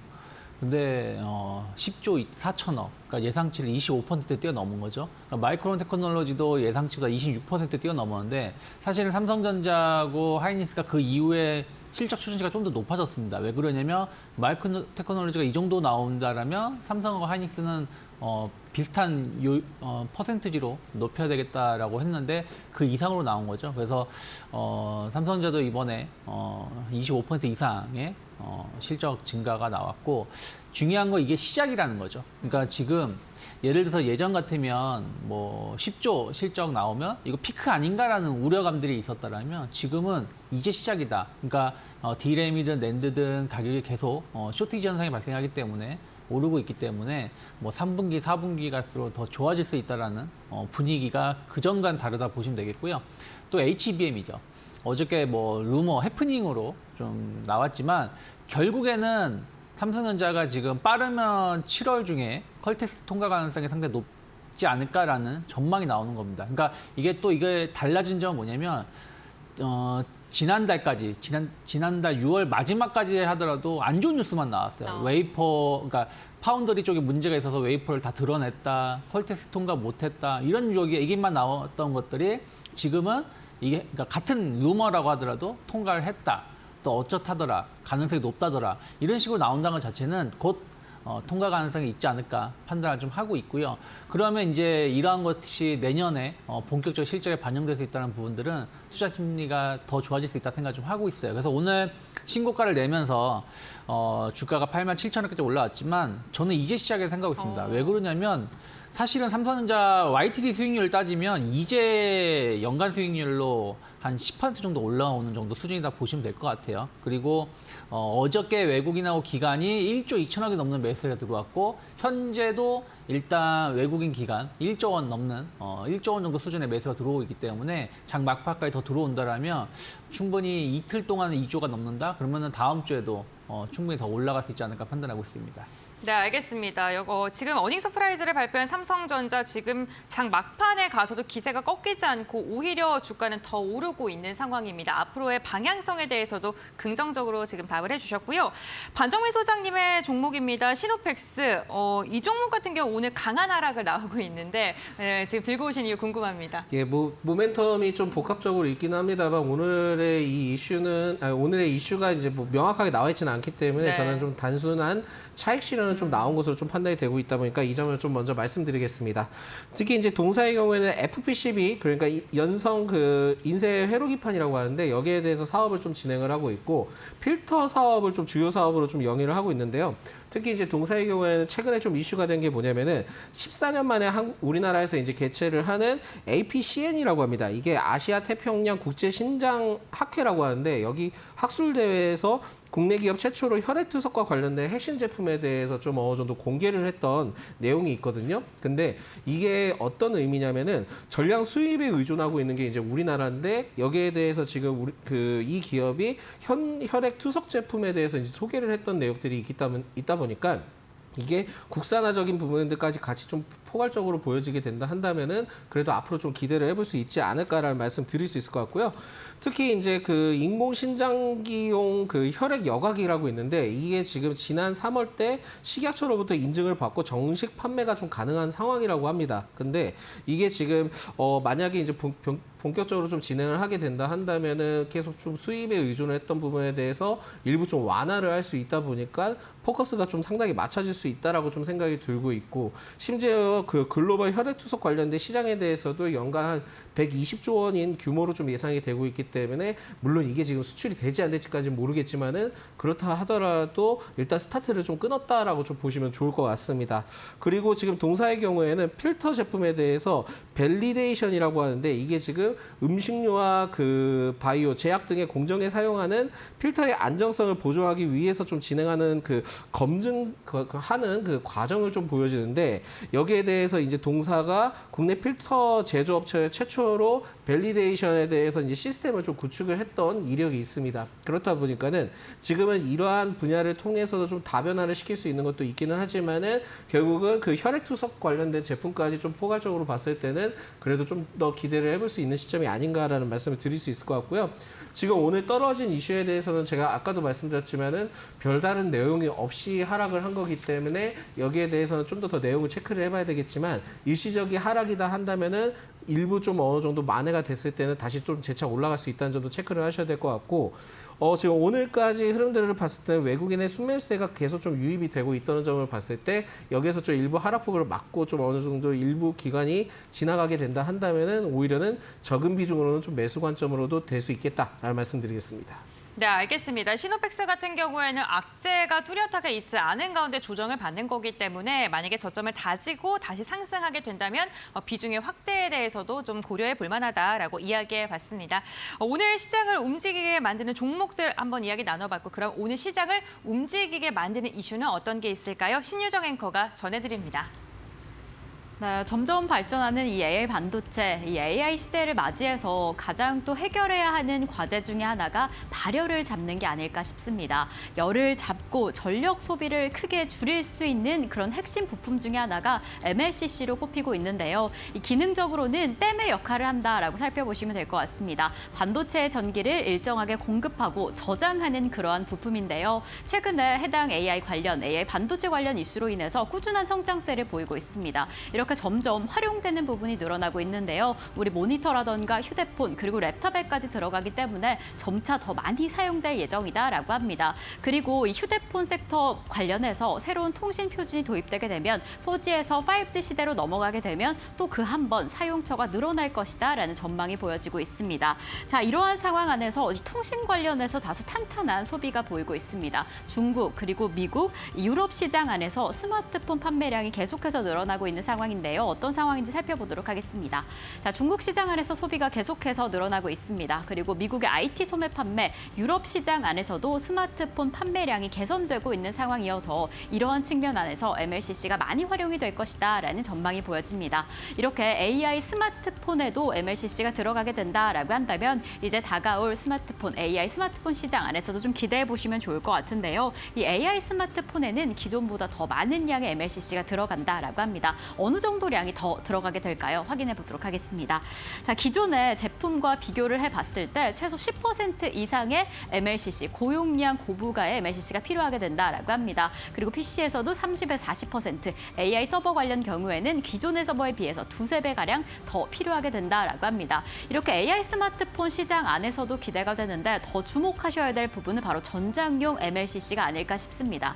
전기차와 자율주행차가 등장하게 되면서 이제 전장용 MLCC의 수요가 더 늘어나게 될 텐데 그 성장률 확대 전망이 상당합니다. 지난해에는 29억 달러 가량을 기록을 했는데 이제 다가오는 2026년에는 40억 달러까지 확대할 것이다. 연 10%가량의 성장세를 이어갈 것이다라고 보고 있습니다. 스마트폰은 약 1,000개 정도 MLCC가 필요로 하는데 이 전기차, 자동차에는 3,000개, 전기차에는 15,000개가 더 필요하다라고 합니다. 그러니까 이 만드는 MLCC 공장 입장에서는 더 많은 양을 만들 수 있고 단가도 더 저렴하기 때문에 이런 전장용 MLCC를 향해서 확장하려는 노력이 보이지 않을까라는 생각이 드는데요. 그렇다면 관련해서 어떤 기업을 집중해 보면 좋을까? 특히나 뭐 삼성전기를 빼놓을 수가 없을 것 같습니다. MLCC 관련주로 원래 주목을 받았던 기업인데 최근에 자동차 부품 회사로의 변신을 선언을 했습니다. 이러한 부분은 자동차용, 이 전장용 MLCC에 대한 시장 점유율을 확대하겠다라는 전략으로 보이기도 하고요. 이 삼성전기뿐만 아니라 코스모 신소재, 사마콘덴서, 대주전자재료, 아바텍, 원텍, 아모텍과 같은 기업들까지 함께 MLCC 관련주로 살펴보시면서 이 해당 흐름 확인해 보시면 더 좋을 것 같습니다. 네, 이렇게 두 번째 이슈까지 함께 확인을 해봤습니다. 이어서 시장을 움직이고 있는 네 번째 기업 살펴보겠습니다. 유창인 대표님의 종목인데요. 유한양행, HLB보다 먼저 네. 미국의 첫 항암제가 될 수 있을까요? 뭐 그런 기대감이 있는 것 같은데 설명 부탁드립니다. 네, 지금 오늘 유한양행이 지금 급등을 하고 있는 게 여러 가지 좀 이슈가 있다고 생각하고 있는데 첫 번째는 이제 렉나자가 FDA 승인에 어떤 기대감이죠. 일단은 렉나자는 지금 치료를 목적으로 사용이 되고 있습니다. 우리나라 같은 경우, 미국 같은 경우, 다른 나라에서 일부에서도 사용이 되고 있죠. 폐암 치료제로. 그래서 상당히 효능이 검증이 되었다라고 보고 있고요. 물론 이제 약간 뭐 뉴스들 보면 약간 성능이 생각보다 좀 떨어진다라는 뉴스도 좀 있습니다만 또 다른 쪽에서 본다라면 오히려 더 좋다라는 뉴스들도 있기 때문에 이번에 이제 그러한 논란들이 아스코에서 많이 좀 해소가 되지 않았나 생각을 좀 하고 있어요. 그리고 이제 8월 달에 뭐 이제 한 달 조금 더 남은 것 같은데 8월 달 미국 FDA 승인을 받는다라면 정말로 이 폐암 치료제 관련해 가지고 그 유한양행의 렉나자가 1차 치료제로 좀 업그레이드가 될 수 있다 생각을 좀 하고 있습니다. 1차 치료제, 2차, 3차가 중요한 게 뭐냐면 1차 치료제는 폐암에 걸렸을 때 바로 사용할 수 있는 수준이라고 보시면 되겠고 2차, 3차로 갈수록 기존의 약이 내성이 생기고 잘 효능이 없을 때 그 다음 약, 또 그 약마저 효능이 없으면 그 다음 약 이렇게 가는 게 이제 2차, 3차로 가는 거거든요. 그래서 1차 치료제에 올라설 수 있다는 것 자체는 충분히 새로운 매출 성장을 기대해 볼 수 있다 생각하고 있고요. 또 이번에 이제 프로젠하고 면역 항암 이중 항체 개발을 추진한다고 하죠. ADC 시장은 계속해서 커질 수밖에 없는 거고 우리나라가 이 부분에 대해서 상당히 좀 기술력이 높게 평가가 되고 있죠. 물론 이제 리가켄 바이오라든지 ABL 바이오가 시장을 선점하고 있기 때문인데 어쨌든 새로운 모델로 이쪽에 유한양행이 준비하고 있다는 얘기는 풍부한 자본력 그리고 기존의 신약 개발하는 어떤 노하우 이런 거를 감안한다면 충분히 다른 기업들 대비 빠르게 시장을 안착할 수 있지 않을까 생각을 좀 하고 있습니다. 그래서 그런 것들 감안한다면 실적에 대한 어떤 기대감들 또 새로운 AD 시장에 진출한다는 어떤 기대감 감안한다면 오늘 12%가 상당히 좀 많이 오른 것 같지만 사실은 지난 3월 달부터 본다면 이제 고점을 막 돌파를 시도하는 거거든요. 85,000원. 그럼 충분히 추가적인 상승 가능성 열어놓고 조금 조정이 나온다고 하더라도 분할 매수 관점으로 접근해 볼 수 있지 않을까 판단하고 있습니다. 네, 알겠습니다. 유한양행 조정 나올 시에 분할 매수 접근 유효하다라고 언급해 주셨고요. 반 소장님의 종목 파이nem텍 들어보겠습니다. 이 종목은 무슨 사업 영위하는 기업이에요?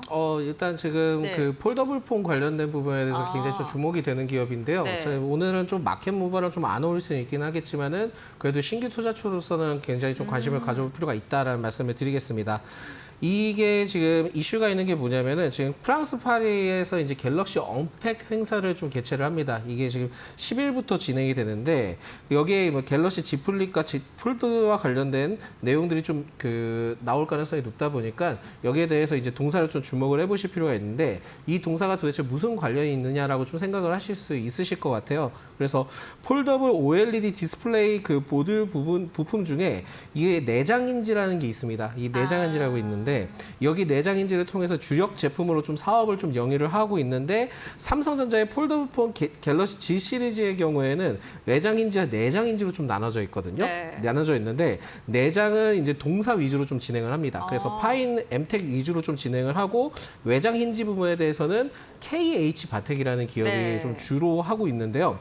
제가 알기로는 KH 바텍이 좀 어느 정도 규모가 줄고 동사가 좀 어느 정도 규모가 는 것으로 좀 알려져 있기 때문에 이 점을 좀 포인트로 잡으셔야 되는데 동사의 경우에는 그 삼성전자의 외장인지 공급망의 이원화 업체로서 좀 진행이 됐습니다. 그렇다 보니까 KH 바텍과 이 동사가 동시에 좀 진행을 한 것으로 좀 체크가 되고 있다 보니까 결국 그렇게 되면은 이 파이넴텍의 경우에는 내장인지 외장인지 이제 동시에 수혜를 같이 좀 부각받을 수 있다는 점을 체크를 해보시면 좋을 것 같습니다. 그래서 여기에 따른 기대감이 좀 이벤트로 남아있다 보니까 그 최근에 이제 뭐 주가 흐름들이 그렇게 뭐 좋은 모습들은 보이지는 않고 있지만은 그렇다 하더라도 지금은 트레이딩 관점으로 좀 관심도가 좀 높지 않을까라고 해서 이 파이낸텍을 좀 주목을 해보실 필요가 있을 것 같고요.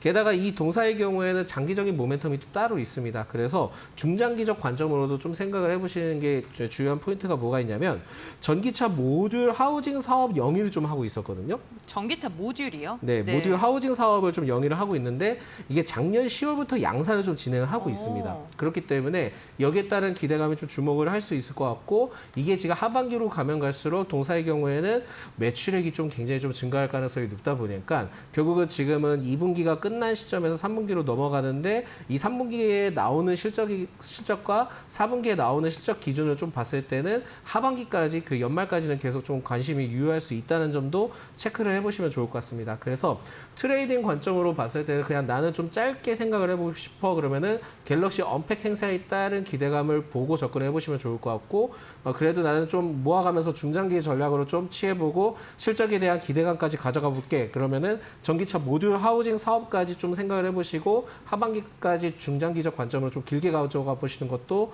체크 포인트로 좀 볼 수 있겠다라는 말씀드리겠습니다. 네, 알겠습니다. 파이낸텍 같은 경우엔 단기적인 전략과 중장기적인 전략 두 가지를 좀 짚어주셨습니다. 마지막으로 유창희 대표님의 종목 넥스트칩 들어볼까요? 네. 계속해서 좀 자율주행 관련돼서 이슈가 좀 나오고 있는 것 같습니다. 테슬라가 FSD가 중국에 진출한다, 서비스를 개시한다라는 얘기가 나왔는데 오늘 나온 뉴스를 보면 중국이 전체적으로 베이징, 상하이, 선전, 강자우, 충칭 등 한 20개 주요 도시에서 거의 전면 자율주행인 것 같아요. 자율주행 관련돼서 시범 운행 준비를 한다. 관련돼서 테스트를 하겠다라고 발표를 했는데 이게 또 공교롭게도 FSD가 중국에 진출하면서 이런 뉴스가 나오다 보니까 테슬라가 또 큰 역할을 해줄 수 있지 않을까라는 기대감이 있고요. 또 다음 달이죠. 8월 달에 로보택시 테슬라가 공개를 하는데 뭐 수준이 얼마나 올라갈 어느 정도 수준인지 모르겠지만 계속해서 로보택시라는 건 결국엔 자율주행 택시라는 거거든요. 그래서 이런 부분들에 대한 어떤 관심도가 높아질 수 있는 구간이다 생각하고 있고요. 서울시도 지금 새벽 버스 관련해가지고 자율주행 관련돼서 전면 시행을 좀 앞두고 있죠. 지금은 테스트 일부 구간에서만 기사 없이 자율주행을 하는데 이제 10월부터는 좀 구간을 좀 확대하겠다라고 있기 때문에 충분히 관심도가 높아질 수 있다 생각하고 있고요. 특히 이번에 이제 현대차가 8월 달에 인베스터 데이를 앞두고 있는데 제가 보기에는 4개의 카테고리, 하나는 이제 주주 환원, 그리고 두 번째는 전기차 플랫폼에 대한 어떤 개발 속도, 그리고 이제 자율주행하고 수소차가 4개가 카테고리가 될 것 같은데 그중에서 제일 중요한 게 자율주행이라고 생각하고 있어요. 현대차가 지금 자율주행 관련해서 절치부심하고 있는 내용들이 많이 있거든요. 그러니까 이것저것 준비하고 있다는 얘기가 많이 나오고 있기 때문에 이러한 부분들이 계속 관련된 이슈들이 하나하나 최근 한 달 정도 뉴스가 나오고 있다라고 보고 있습니다. 그래서 이슈가 있으면 자율주행 관련된 기업이 오르고 또 이슈가 소멸하면 하락하는 패턴을 계속 보여주는데 최근에 현대오토에버의 주가 흐름을 본다라면 약간 상승 추세 전환 가능성이 좀 엿보이는 모습이 있고요. 넥스트칩 같은 경우는 이제 차량용 반도체 쪽으로 해가지고 상당히 강점이 있는 기업이죠. 그래서 지난 5월 달에 상승했다가 최근에 가파르게 조정이 나왔지만 오늘 다시 한번 13% 상승을 하고 있다는 얘기는 일단 저점은 어느 정도 확인됐다라고 생각하고 있고 그러면 자율주행 이슈가 7월, 8월 계속 시장을 선점한다라면 추가적인 상승 가능성, 15,000원 돌파에 어떤 기대감들 가져갈 수 있는 위치가 아닌가 판단하고 있습니다. 네, 알겠습니다. 이렇게 넥스트칩까지 들어봤습니다. 자율주행 시장이 글로벌적으로 점점 더 커지고 있는 가운데 그에 대한 기대감 언급을 해주셨습니다. 오늘 시장에서 움직이고 있는 6가지 종목 함께 살펴봤습니다. 두 분 오늘 말씀 고맙습니다.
네, 이제 우리 시장 8분 뒤면 정규장이 마감합니다. 마감 전략 한번 세워보겠습니다. 오늘 SK증권의 서용원 차장과 알아보겠습니다.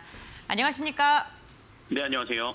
네, 차장님 오늘 국내 증시 시장의 흐름 괜찮습니다. 마감까지 이어지겠죠? 네, 오늘 시장의 상승은 상당히 좋았습니다. 다만 이제 상승 종목과 하락 종목의 개수를 살펴보면 하락 종목이 좀 더 우위에 있는 모습들을 좀 보였는데요. 아무래도 이제 삼성전자의 레거시 효과로 인한 서프라이즈가 시장에 좀 훈풍을 좀 불어일으켰다라고 볼 수 있겠고, 그로 인해서 좀 업종별 쏠림 현상이 좀 강하다 보니까 상대적으로 좀 올라가는 종목이 시장을 끌고 가는 그런 모습들이 좀 이어졌다라고 볼 수 있겠습니다. 외국인들이 현선물에 있어서 2조 3천억 이상 매수세가 좀 이어졌는데요. 대부분 삼성전자를 비롯한 시가총액 상위 반도체 종목들의 쏠림 현상이 좀 강했다라고 좀 볼 수가 있겠고요. 다만 이런 낙수 효과가 이루어지진 않았지만 일단 삼성전자를 비롯한 SK하이닉스가 동시다발적으로 상승을 해줬다라는 점은 우리나라 시장에 좀 한 단계 레벨업할 수 있는 토대를 만들어졌다라고 볼 수 있겠습니다. 삼성전자가 좀 쉬어가는 흐름이 나타나주면 현지관에서는 이제 업종 순환매격으로 좀 다른 업종들에 대한 훈풍도 좀 불러일으킬 수 있다라고 좀 판단을 하고 있고, 그동안에 좀 시장의 유동성이 좀 적었던 부분들이 좀 아쉽고 좀 매도 물량이나 좀 매수세가 없어서 좀 아쉬운 부분이 있었는데 오늘 시가총액 상위 종목인 삼성전자의 서프라이즈로 인해서 시장이 좀 수급들이 더 늘어나는 그런 흐름들의 토대를 만들었다라는 점에서는 시장의 상승은 상당히 좋았다라고 좀 볼 수 있겠습니다. 네, 그렇군요. 어쨌든 삼성전자 실적으로 인해서 대형주 중심의 상승장이 펼쳐지고 있는데 상승 종목과 하락 종목의 비율이 거의 비슷하다. 오히려 하락 종목이 더 많다라고 이야기해 주셨습니다. 그렇다면 종목 선별이 어느 때보다 중요할 것 같은데요. 마감 공략주 어떤 걸 뽑아보셨을까요? 네, 맞습니다. 지금 같은 상황에서는 오히려 좀 실적 좋은 종목들은 좀 저가에서 매수 기회도 좀 잡아보시면 좋을 것 같은데요. HMM 좀 보고 있습니다. HMM 같은 경우 우리가 너무 잘 알려져 있는 해운주로서 최근에 이제 글로벌 해상 운임 지수가 지속적으로 좀 상승을 하는 모습들을 좀 보여주고 있습니다. 특히나 SCFI 상해 운행 지수 같은 경우가 상당히 좀 큰 폭의 상승을 보이면서 컨테이너선에 대한 수요가 굉장히 좀 높아지고 있는 상황이어서 4천선 돌파를 앞두고 있는 상황입니다. 이런 점에서의 큰 수혜는 충분히 있다라고 볼 수 있겠고, HMM 같은 경우에는 벌크선이라든가 컨테이너선 둘 다 매출이 좀 나오고 있는 상황이고요. 다만 이제 이 부분에 대해서 매각 이슈에 대해서 매각할 대상자가 없다라는 우려감은 있습니다만, 최근 실적이 좋아지기 때문에 몸집이 너무 커져서 규모가 커지다 보니까 매각이 힘들다라는 전망이 나오고 있는 만큼 실적 개선세가 뚜렷한 상황입니다. 그렇기 때문에 그런 점을 감안해 봤을 때는 매각이 되지 않는다 하더라도 실적 개선세와 더불어 함께 상승세가 추가적으로 이어질 가능성은 상당히 높다라고 좀 보고 있는 만큼 조정권을 좀 이용하셔서, 오늘은 좀 쉬어가는 업종이었습니다만 조정권을 이용하셔서 좀 공략해 보기에는 충분하다라고 말씀을 좀 드릴 수 있겠습니다. 네, 알겠습니다. 오늘 해운주 같은 경우에는 한 걸음 쉬어가는 분위기인데 HMM 해상운임비 상승이 지속되고 있기 때문에 눈여겨볼 만하다라고 이야기해 주셨습니다. 차장님, 오늘 말씀 여기까지 듣겠습니다. 고맙습니다. 네, 감사합니다. 7월 5일 금요일 시장 마감을 향해 달려가고 있습니다. 마감까지 5분여가량 남은 상황인데 오늘 우리 시장은 어떠한 모습으로 흘러갔는지, 이러한 흐름이라면 다음 주 월요일, 다음 주 시장은 어떻게 대비하면 좋을지 전문가님 모시고 이야기 나눠보겠습니다. 이데일리온의 곽유정 주식와이프 파트너님 나와주셨습니다. 파트너님 어서 오세요. 네, 안녕하세요. 네, 그래도 오늘 시장 이렇게 잘 마무리가 되고 있습니다. 아무래도 삼성전자 잠정 실적 발표 이후에 반도체 강력한 흐름을 보이기도 했고, 또 새로운 섹터들이 등장하기도 했습니다. 바이오도 네. 좀 집중해야겠다라고 좀 생각이 들었던 시장인데, 오늘 시장 전반적인 분위기 좀 어떻게 보셨을까요?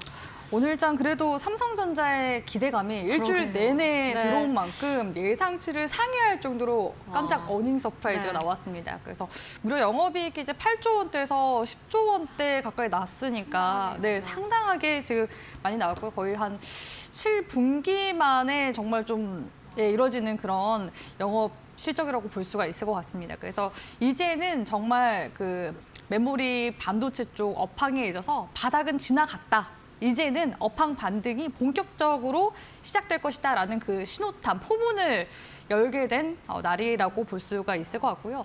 그래서 제가 올해는 계속 삼성전자 방송에서도 계속 말씀을 드려온 보람을 좀 느끼기도 했습니다. 다만 제가 어제도 조금 이제 우려했었던 부분이 워낙 또 기대감이 크다 보니까 어제 전날 좀 미리 해서 올라갔었던 반도체 장비 종목들, 세론에 대한 부분도 좀 부담이 있다 말씀을 드렸는데, 네, 그렇죠. 오늘 사실상 반도체 쪽에 살아남은 건 시총 1, 2위 기업인 삼성전자와 SK하이닉스만 지금 주가가 좀 상승세가 나와줬고, 나머지 중소형 종목들은 다 또 픽 쓰러지는 모습이 나왔거든요. 그래서 이렇게 또 요즘에는 종목들이 대형주와 중소형 종목 간의 괴리율이 굉장히 좀 크게 나오는 장세인 것 같아서 그 부분이 좀 굉장히 좀 유감스럽게 생각이 되는 부분인데, 그래도 이제 하반기가 이제 막 시작했다라는 점, 그리고 본격적으로 반도체 쪽은 3분기, 4분기 계속해서 이어서 우리가 바라봐야 되기 때문에 아직까지는 시간적인 여력은 있다고 보고 있어서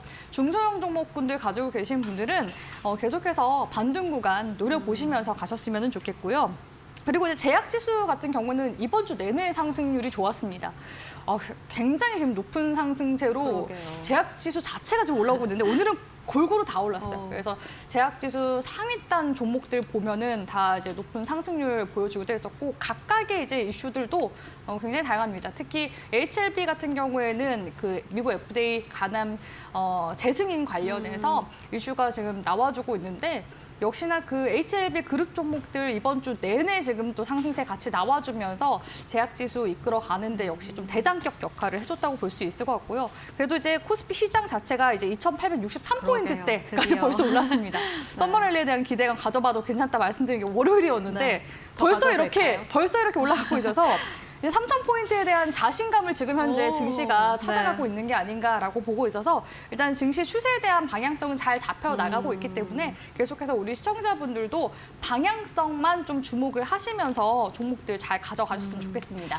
네, 저희가 정말 월요일에 2,800선 전후에 앞두고 있을 때 이게 2,800선 좀 시원하게 뛰어넘어서 썸머 랠리까지 기대해봐도 될까라는 이야기를 나눴는데 금요일 시장 안에서 2,860선, 오늘 2,871선까지 터치를 해줬습니다. 정말 3,000선까지 올라서서 이 썸머 랠리 강력한 상승세를 계속 이어가줄 수 있을지 저희와 함께 체크해 보시면 좋을 것 같은데 이러한 시장 안에서 방향성을 잘 잡는 게 중요할 것 같습니다. 자, 그렇다면 오늘 시장 어떠한 모습으로 마무리를 준비하고 있는지 코스피 지수로 좀 체크를 해보겠습니다. 코스피 오늘 하루 종일 계속해서 강력했습니다. 지금 이 시각 기준으로 1.24% 상승하면서 2,860선 지나가고 있는데요. 아까 확인이 됐다시피 12시 전후로 2,871선까지 상승을 했습니다. 2,900선, 3,000선까지 그 흐름 체크해 보시면 좋을 것 같고요. 코스닥은 장 초반에 워낙 강력한 상승폭을 보였습니다. 이 시각 기준으로 0.75% 상승하며 847선, 850선 부근에서 마감을 준비하고 있습니다. 자, 그렇다면 수급동에 어떻게 흘러가고 있는지 코스피부터 체크를 해보겠습니다.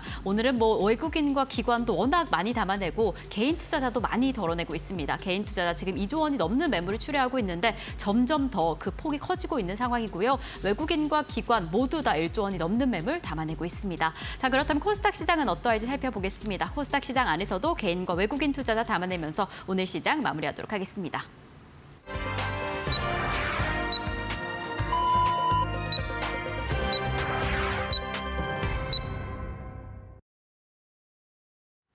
자, 7월 5일 국내 증시가 마무리가 됐습니다. 금요일장 우리 시장은요, 첫 출발부터 마지막까지 좋았습니다. 우선 한 주의 마지막 거래 오늘 2년 반 만에 유가증권 시장이 최고치를 기록하는 기염을 토해내기도 했는데요. 삼성전자의 호실적 미국의 9월 금리 인하에 대한 기대감이 시장의 전반적인 훈풍으로 이어진 것으로 보입니다. 부담을 줬던 원달러 환율도 장중에 1,370원대 중반까지 내려오면서 외국인의 투자 심리 유입에 조금 더 우호적으로 형성될 수 있는 환경이 조성되었습니다. 그렇다면 마켓 스핀을 통해서 오늘 시장을 주도했던 분위기 조금 더 자세하게 확인해 보도록 하겠습니다.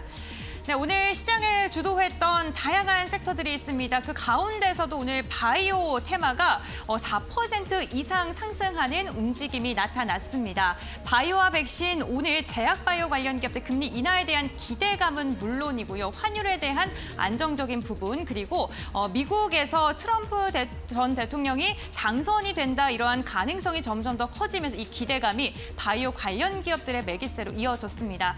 로봇 섹터 같은 경우는 분위기가 굉장히 좋았습니다. 삼성전자가 이 공장 자체를 무인으로 하겠다, 그 테스트를 진행 중이다라는 소식이 전해지면서 레인보우 로보틱스를 기점으로 해서 로봇 관련 기업들 시세를 분출하는 종목들이 굉장히 많았고요. 시장을 주도한 종목으로 지금 이름을 올리고 있습니다. 상승률 상위 종목을 보게 되면요, HLB 그룹주들이 이름을 대거 올리고 있습니다. HLB, FDA 승인에 대한 기대감 속에 오늘도 날아오르는 모습이었고요. 자율주행 관련 넥스도 14%가량의 급등세가 나오면서 시장을 주도하는 움직임이 나타났습니다. 특히나 오늘 시장에서 거래량이 강하게 쏠렸던 종목을 보면요, 단연 삼성전자였습니다. 삼성전자가 영업이익 10조를 넘어서는 어닝 서프라이즈를 기록하면서 시장의 주도주가 됐고요. 오늘 거래량 시장에서 가장 많이 쏠리면서 3%에 가까운 상승을 그리면서 마감을 했습니다. 오늘 52주 신고가 돌파했고요.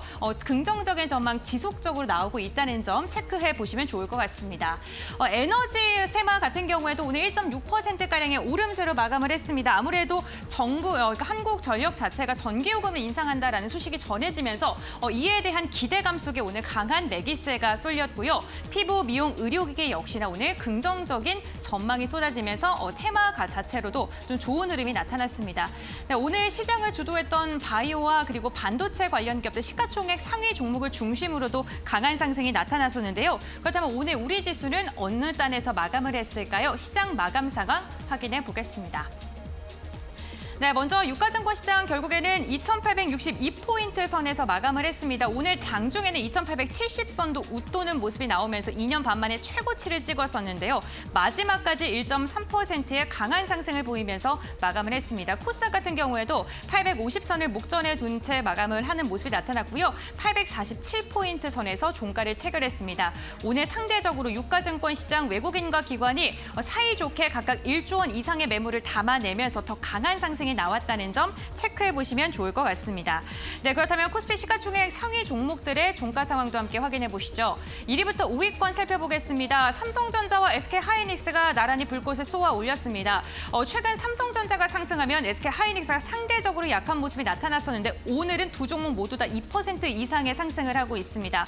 어쨌든 반도체 시장 성장할 것이다. AI 시장 여전히 좋다라는 긍정적인 전망이 반도체 대장주 두 종목 모두 다 강한 상승으로 이끈 것으로 보입니다. 반면 2차 전지 대장주인 LG에너지솔루션은 한 걸음 쉬어가고요. 현대차, 저 PBR 관련 기업들 오늘 전반적으로 흐름 좋았던 가운데 실적에 대한 기대감 속에 1.2%가량 오름세로 마감을 했습니다. 6위부터 10위권의 흐름도 함께 확인해 보시죠. 네, 6위부터 10위권 모두 다 상승 마감하는 데 성공했습니다. 현대차와 마찬가지로 기아 역시나 오늘 상승 마감했는데 다만 장중 흐름 다소 아쉽습니다. 플러스로 마감하긴 했습니다만 일봉상을 봤을 때는 음봉으로 마감했고 시초가보다는 다소 힘이 빠진 채 마감했다는 점 체크해 보셔야 될 것 같고요. KB금융 오늘 2.6% 넘는 강한 상승으로 종가를 체결했습니다. 다음으로 코스닥 시가총액 상위 종목들의 마감 상황도 함께 확인해 보시죠. 네, 코스닥 역시나 대형주 중심의 강한 상승이 눈에 띕니다. 특히나 알테오젠이 오늘 8% 가까운 상승을 보이면서 27만 9천 원을 넘어서는데 터치하는 데 성공을 했습니다. 제약바이오 대장주 역할을 오늘 좀 톡톡히 하고 있는 것으로 보이고요. HLB가 두 자릿대 강세를 보였다는 점도 체크해 보셔야 될 것 같습니다. 다음으로는 6위부터 10위권의 마감 상황도 함께 확인해 보시죠. 네, 6위부터 10위권 보게 된다면 리노공업을 제외하고 10위권 모든 종목이 상승하면서 시장 대형주 중심으로 강한 상승이 나왔던 장이었습니다. 네, 이렇게 지금까지 마감 상황 함께 확인해봤습니다. 자, 이렇게 드디어 하반기의 첫 시작, 첫 주가 마무리가 됐습니다. 그래도 양시장 모두 강세를 지켜내면서 어느 정도 서머랠리에 대한 기대감도 상승장에 대한 기대감도 가득 품고 마무리가 된 상황인데요. 그렇다면 다음 주 시장 어떻게 대비하면 좋을지 파트너님과 이야기 나눠보도록 하겠습니다. 이제 뭐 계속 상승할 것이다라는 기대감 품고 맞이해보면 될까요? 월요일 시장은 좀 어떻게 보고 계실까요?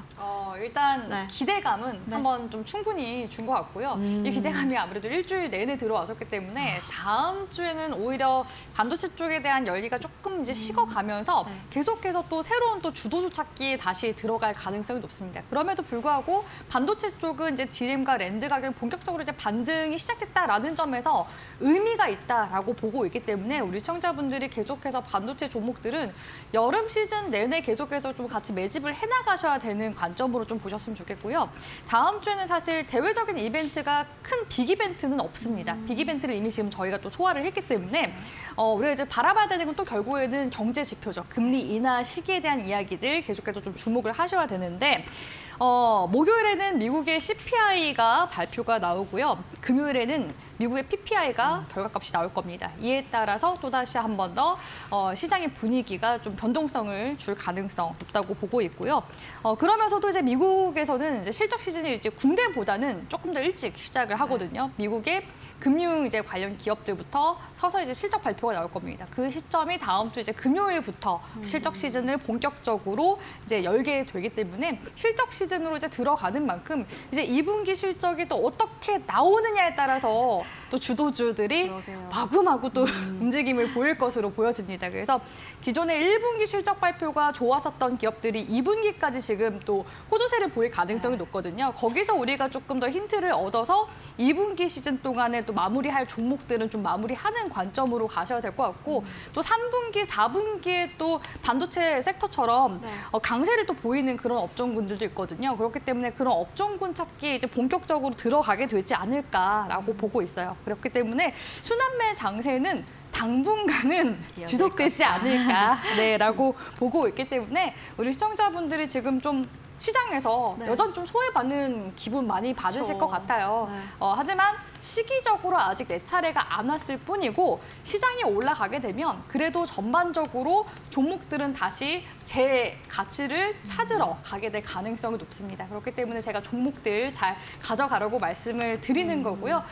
우리 시청자분들 고민 많은 시점일 텐데 네. 계속해서 마감 시황도 함께 하시면서 전략 잘 세워나가셨으면 좋겠습니다. 네, 너무 좋습니다. 사실 오늘 시장 안에서도 대형주는 워낙 강력한 흐름을 보였는데 반도체 중소형주 위주로 하락하는 흐름을 보이면서 참 정말 말 그대로 우리 개인 소비자분들은, 개인 투자자분들은 이 소외받는 느낌을 정말 받으셨을 것 같습니다. 이럴 때 방향성을 어떻게 잡아야 하냐라고 살펴보신다면 다음 주에는 아무래도 글로벌 시장 안에서의 경제 지표를 주목하셔야 될 것 같습니다. 미국의 소비자 물가지수, 생산자 물가지수도 다음 주에 발표가 되고 이제 이러한 부분이 금리의 방향성을 어떻게 잡아가게 될 것인가 좀 나오게 될 것으로 보여지니까요. 이런 부분도 체크하셔야 될 것 같고 이제 실적 시즌이 진짜 하반기에 방향성을 잡아주지 않을까라는 생각이 듭니다. 이 순환매 장세 안에서도 어떤 방향성으로 어떤 섹터 집중하면 좋을지 저희와 함께 계속해서 체크해 보시면 좋을 것 같습니다. 자, 이렇게 기대감을 가득 준 이번 주 시장이었습니다. 이제 월요일에도 기대를 주면 좋겠다라는 생각이 들기는 하는데 그럼에도 불구하고 이 기대감을 가지고 좀 지켜보면 좋을 종목은 어떤 종목을 보고 계실까요, 파트너님? 네, 사실 이제 지금 시점에서 네. 반도체 종목들도 많이 제가 우리 시청자분들께 관심 좀 네, 제시 도와드리고 그렇죠. 싶지만 말씀드렸다시피 반도체 종목들은 7, 8월 달까지는 계속해서 방향성 갈 잡아가면서 것이다. 매집하는 시기로 볼 수 있기 때문에 네. 지금 시점에서 일단 강세 움직임이 나오는 그런 섹터라고 한다면 제약 지수, 제약바이오 보자. 예, 네. 연동되는 제약주를 좀 보시는 게 좋을 것 같아요. 아무래도 이슈가 지금 현재 네. 좀 잘 들어오고 있는 그러게요. 시점이기도 하거든요. 미국의 지금 생물보안법 관련해서 이 통과 시기와 관련해서 이야기들이 많이 오고 네. 가고 있습니다. 시장에서는 그래도 연내에 통과가 좀 유력하다라는 시각으로 바라보고 있는데요. 이번에 그 미 대선 TV 토론에서 바이든 대통령이 트럼프 대통령이 좀 밀렸습니다. 그렇기 때문에 인지도를 조금 더 끌어올리기 위해서라도 재선을 위해서라도 11월 전에 통과가 유력하지 않을까 시장에서는 좀 그렇게 보고 있고요.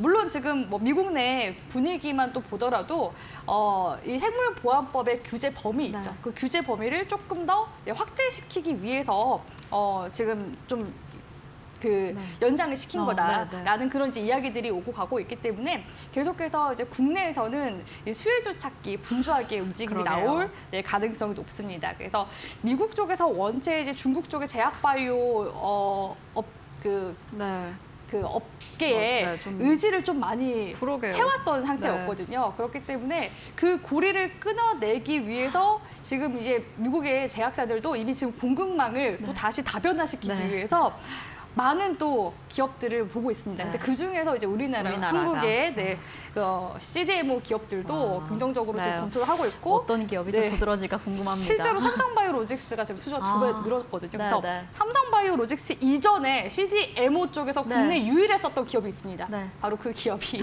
어떤 기업일까요? 네, 바이넥스거든요. 바이넥스. 네, 그래서 오늘 또 상승을 많이 하더라고요. 네, 맞습니다. 그렇기 때문에 오히려 우리가 이제 시초가 지금 다음 주장 시초가 공략주니까 다음 그 주가 시초가에 중요하겠네요. 걸맞는 종목을 좀 가지고 오는 게 좋을 것 같아서 오늘 이제 종가까지 사실 되게 중요했거든요. 근데 그러게요. 종가상 장대 양봉으로 마무리가 또 잘 나와줬기 때문에 이 관련 수혜가 조금은 당분간은 지속되지 않을까라고 보고 있어요. 그래서 삼성바이오로직스와 사실 차이점은 있거든요. 네. 삼성바이오로직스는 대규모 기업들, 해외 이제 글로벌 기업들 위주의 이제 수주를 따오는 편이고 네. 바이넥스 같은 경우에는 아무래도 소품종으로 작은 다량으로 기업들. 이제 생산하는 그런 이제 기업이기 때문에 사실 벤처 기업이나 조금 이제 규모가 작은 기업군에서 많이 이제 CDMO 수주를 맡기는 편이에요. 그래서 이러한 부분들이 오히려 좀 차별화된 부분이라고 생각이 들고요.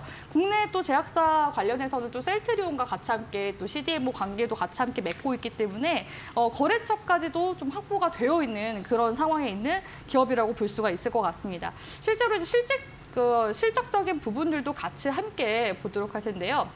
실적을 보시면 네. 바이넥스 같은 경우에는 매출액이 그래도 1,000억 원대 정도 내고 있는 기업입니다. 근래 들어서는 좀 적자폭이 있었는데 이번에 그 생물보안법 수혜를 네. 받게 되면은 오히려 또 이 적자가 흑자로 돌아서게 되면 그게 또 다시 실적 모멘텀으로 발현이 될 수 있는 부분이거든요. 그래서 작년과 이제 올 초까지 좀 적자가 있었던 부분들, 이런 부분들이 사실 또 다른 이제 또 신사업 쪽에 투자를 하거나 공장 증설을 하거나 생긴 그런 상계 차익이라고 볼 수가 있거든요. 그래서 그런 부분들이 사실 미래를 보고서 증액을 하기 위해서 진행된 부분이기 때문에 사실 해 뜨기 전이 가장 어둡잖아요. 네. 약간의 적자폭이 있는 거 괜찮습니다. 여기서 이제 투자를 해서 이제는 날아올라야 되는데 딱 그 시기에 생물보안법 관련 이슈들이 나와줬기 때문에 그 부분을 시장에서는 조금 더 긍정적으로 바라보고 있는 것 같아요. 그래서 주가상 이제 움직임 봤을 때도 우리 시청자분들이 이제 가격 전략 잡아가실 때 네. 그 시초가 공략주이기 때문에 가격 전략을 그래도 마이너스 한 10% 내외 정도 구간선에서 좀 잡아가시는 게 좋을 것 같아서 오늘 이제 시가상 출발했었던 구간대 있죠. 요 구간대를 기준으로 해서 손절가를 잡아드리도록 하겠습니다. 그래서 15,500원 구간대 손절가 잡아가시고요. 아무래도 지금 주가가 올라가고 있는 시기다 보니까 변동성이 있기 때문에 꼭 분할 매수하시면서 가시길 바라겠고 목표 구간 같은 경우에는 지금 상단 보면은 볼린저 밴드 상단 구간까지 열려 있거든요. 23,000원 구간대 목표가로 제시하도록 하겠습니다. 네, 좋습니다. 1분기 좀 어두운 흐름을 보였는데 2분기 실적부터도 좀 기대해봐도 될까요? 2분기도 좀 반영이 될까요?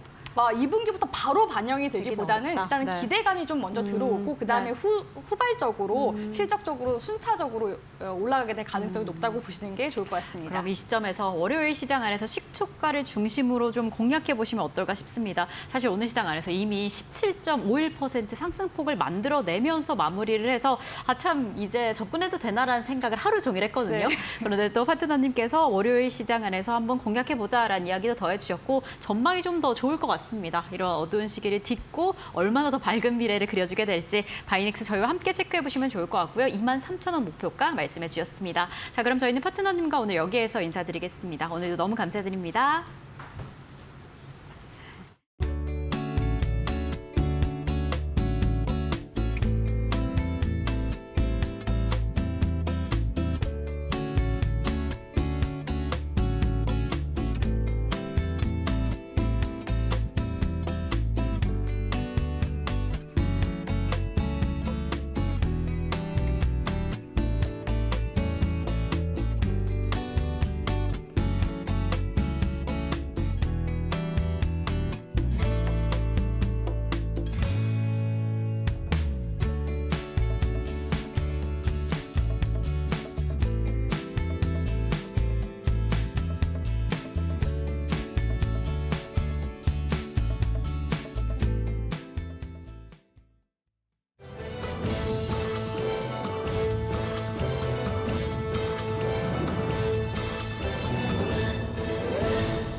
계속해서 이데일리 TV 뉴스 전해드립니다.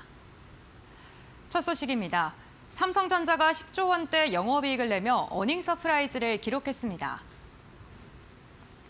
삼성전자는 올해 2분기 매출액 74조 원, 영업이익 10조 4천억 원을 기록했습니다. 이는 지난해 동기 대비 각 23.3%, 1,452.24% 증가한 수치입니다.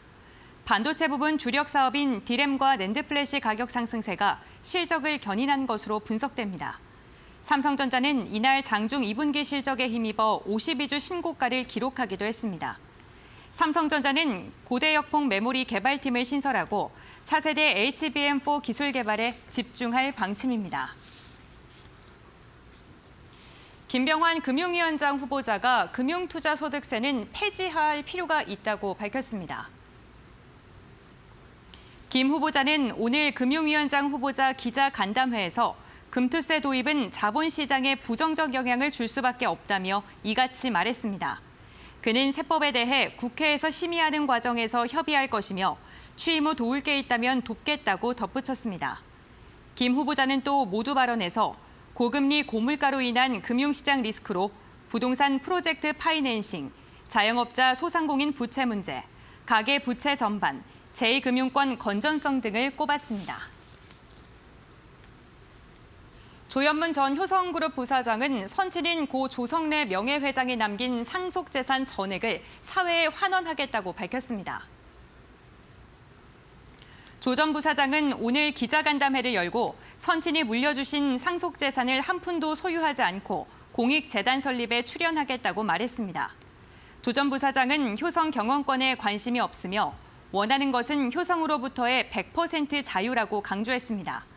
지난 3월 별세한 고 조성래 효성그룹 명예회장은 형제의 날을 이어온 세 아들에게 화해를 당부하는 내용의 유언장을 남긴 바 있습니다. 다양한 여행 상품과 서비스를 한자리에서 만날 수 있는 여행 박람회 2024 올드 트래블이 개최됐습니다. 이데일리와 코엑스 한국관광 스타트업 협회가 주최한 이번 행사는 다양한 관광 상품과 기술을 접목한 여행 서비스를 소개합니다. 올해는 새로운 여행을 꿈꾸는 사람들이라는 주제로 열려 여행 트렌드를 주도하는 트래블 테크 기업을 포함해 다양한 관광 스타트업, 벤처를 만날 수 있습니다. 또 관람객들을 위한 다양한 부대 행사도 마련됐습니다. 한편 어제 개막식에는 장미란 문화체육관광부 2차관 등이 참석했습니다. 박람회는 내일까지 서울 코엑스에서 진행됩니다. 지금까지 이데일리 TV 뉴스였습니다.